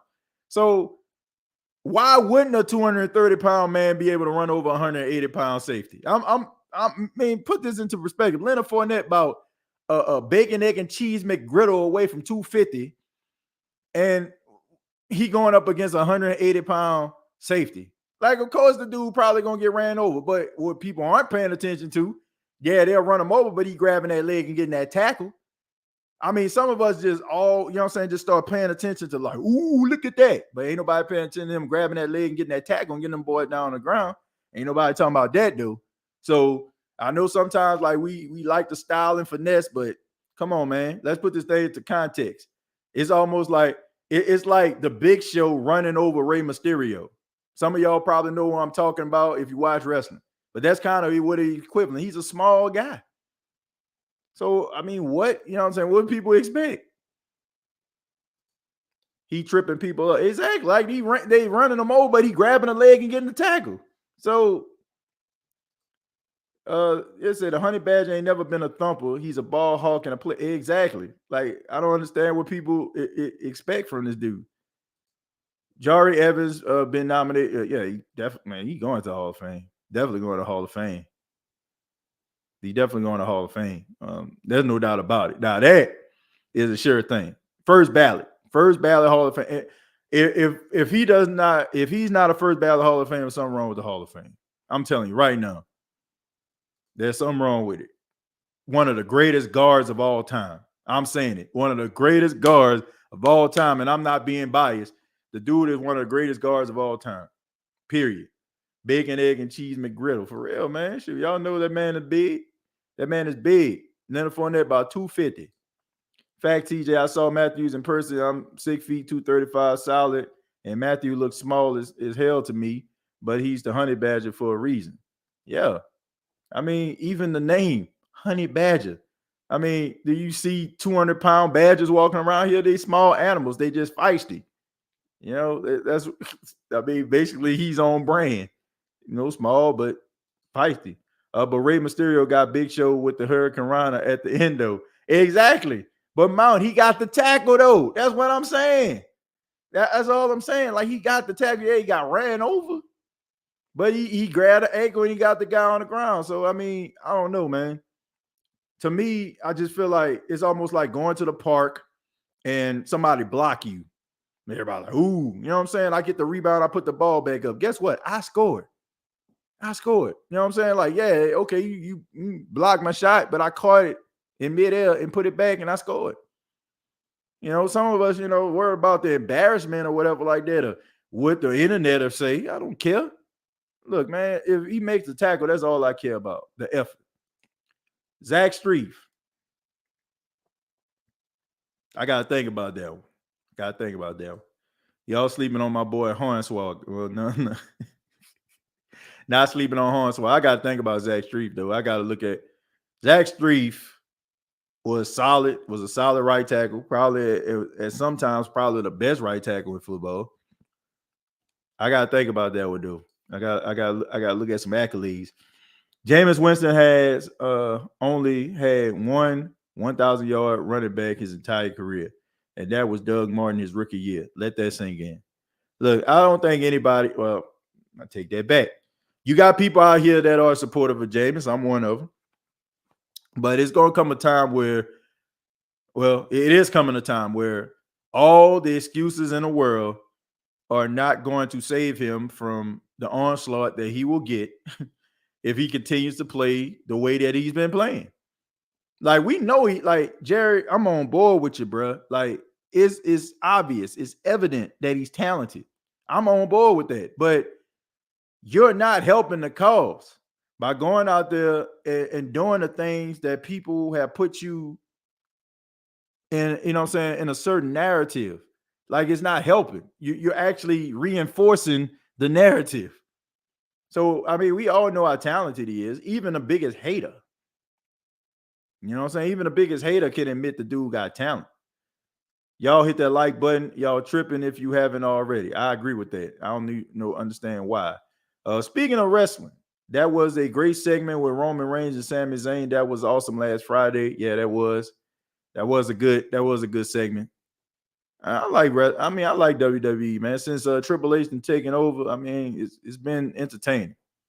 Sometimes you need a fresh set of eyes on a product. It's been much better. You can't be undisciplined while your offense is still trying to find its identity. No room for error like penalties and turnovers. Absolutely. I support Jameis until he leaves the team.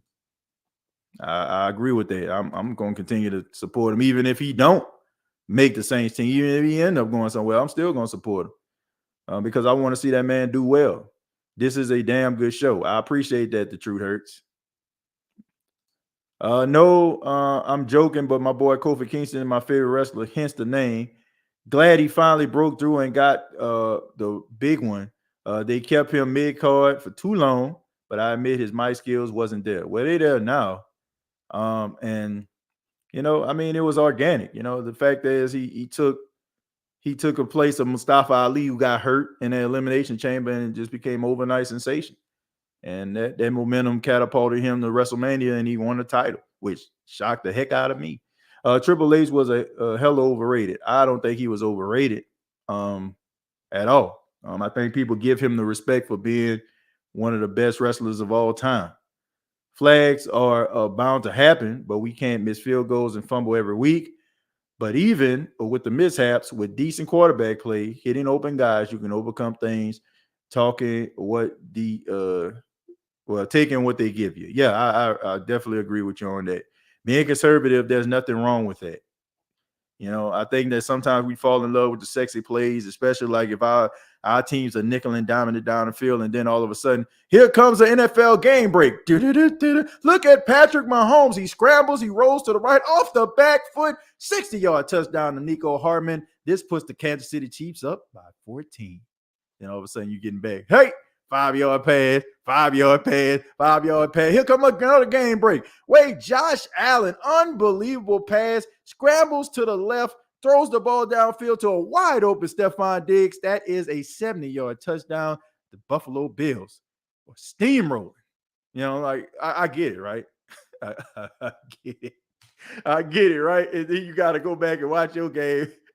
And it's taking these guys, 20, 30 years in order for them to get into the end zone. But look, there's nothing wrong with being conservative. There's nothing wrong with that. And I just want people to understand that as long as you're winning, I don't care how you do it. You know what I'm saying? I don't care how you get, to Atlanta. All right. Some people can get to Atlanta in a Ferrari. That's cool. Some of you get there with a Fiat. But guess what? The Fiat and the Ferrari got to Atlanta. Right? The Ferrari probably got there faster. But guess what? That Fiat still on the road, is still ticking, and it's still efficient. Hell, it might be even more efficient because, it probably take you like one fill up to get there. If you're in, I'm looking at it from a geographical area. From Myrtle Beach to Atlanta is about 5 hours. Okay, so I'm looking at it from my geographical standpoint. Right, but y'all get the point.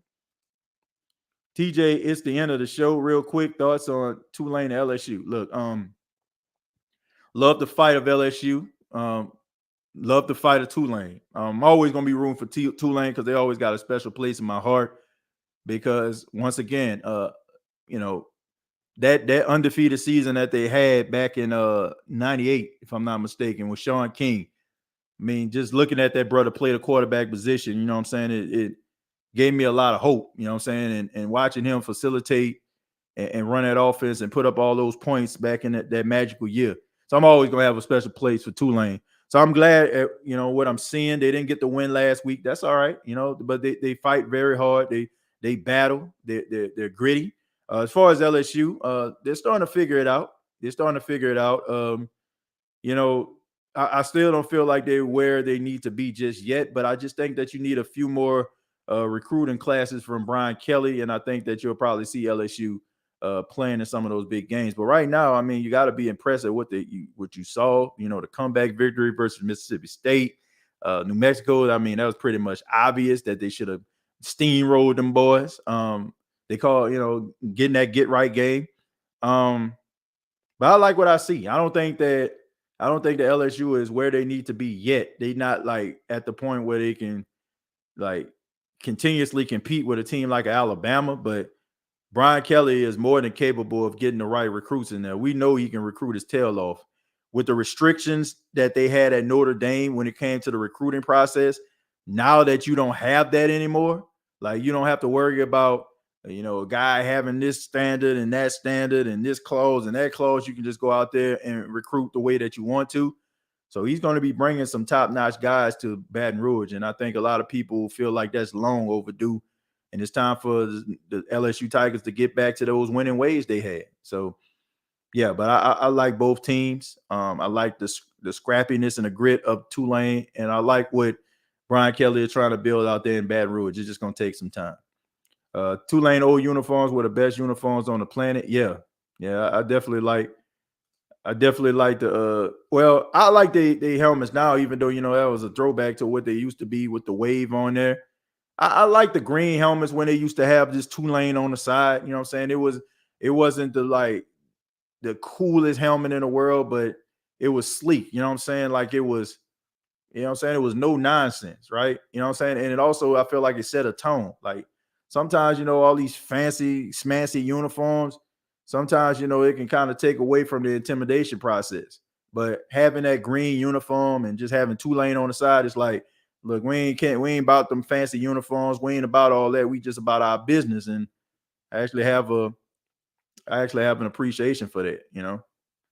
I know sometimes, we want to celebrate in the end zone, but sometimes it's good to be Barry Sanders and throw the ball to the referees.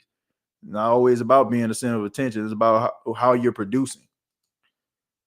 TJ, I just started paying attention to college football, and I think I'm slowly becoming an Ohio State fan. Well, look, Ohio State is one of the best teams in the country. They can continue to produce like top-notch players no matter who the coach is, and there's a standard. There's a standard at Ohio State that, Urban Meyer, Jim Tressel, Woody Hayes left behind. You know what I'm saying? Like those guys like left behind, a legacy that can't be duplicated. And there's a certain standard when you go to Ohio State. So they're going to continue to dominate the Midwest, and they're going to continue to, get players from Ohio as well as Michigan, because those are two really good pipelines. So, I mean, I think they're a good team.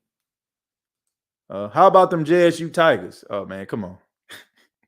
I'm extremely happy to be a Jacksonian, an alumni of Jackson State University.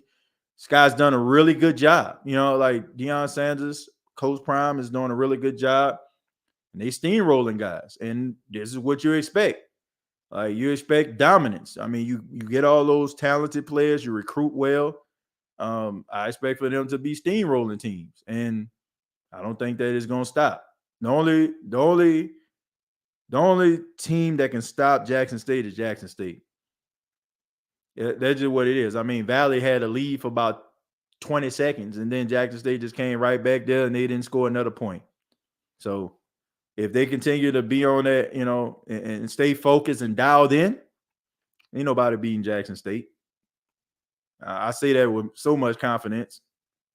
Do you guys realize that the only way to stop Jameis is to send the house every play? Do y'all really know football or just root for the Saints to win? I think it's the latter, Jerry. I think it's the latter. Good night, y'all. Hey, man, good night to you. We about to wrap it up anyway, man. I'm just answering these last few questions. Just joined the show. I'm mad TJ Jameis still struggling against the Panthers. Well, that's his Achilles heel. It's been throughout his career. Them overhyped Buckeyes playing the Big Ten. And, you probably going to be a little bit overrated. Or you're going to be considered overrated until you actually maybe make the college football playoff. And then, those questions will be answered in a college football playoff. Live 32 City says, TJ, why are we paying Taysom Hill $10 million a year to play 5 snaps a year? And we let guys like Armstead, Marcus Williams, and CeeDee go? That's a good question. I wish I had the answer for you, but I do not. All right. All I know is Taysom Hill is a great weapon to have. He generates a lot of offense when he's out there, but I mean, he ain't been out there. And look, the best ability is availability. Tulane, Ryan Griffin, J.P. Lawson, Sean King, Patrick Ramsey were all Tulane legends. They had a little success in the NFL. Man, I mean, all those guys, you know what I'm saying, ended up going to the NFL. So that speaks volumes. And a lot, you know what I'm saying, these guys right here, like J.P. Lawson, Patrick Ramsey, I mean, these guys were like top picks. You know what I'm saying? They weren't like number 1 picks, but they were picked pretty high. You know what I'm saying? So, man, yeah. And Sean King, you know, I mean, he played the NFC Championship game with Tampa. I hated Tampa, but I love Sean King. Must be nice having a good swag football team. Meanwhile, all we got is Southern and they damn Trump. Well, look, man, Southern is a good football team. They're good, man. It just, I mean, you played against LSU, you weren't gonna win that game, man. And they still got some talent out there. You know, so I still think that they're recovering from losing their coach, you know what I'm saying, who decided to go to another team, but he was a really good coach.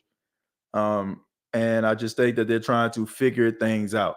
But we all know in Louisiana, they got some dogs out there. So shout out to my guy, Glenn Bell, who played safety for Southern, you know, during the time when we were in college. But yeah, man, they always find them dogs, but I think they'll be all right. Hit the like button. Prime may become the modern era Eddie Robinson. I don't think Deion Sanders is going to stay at Jackson State long. I think he probably going to stay about as long as Shedeur going to be there. I think once Shedeur graduates or leaves, that's when Deion Sanders is going to leave. Because, look, I do feel that his heart is in the right place trying to change the narrative of how you see swag. But my biggest issue is you got a lot of jealousy within the swag. And I think he going to kind of get, you know, tired of it.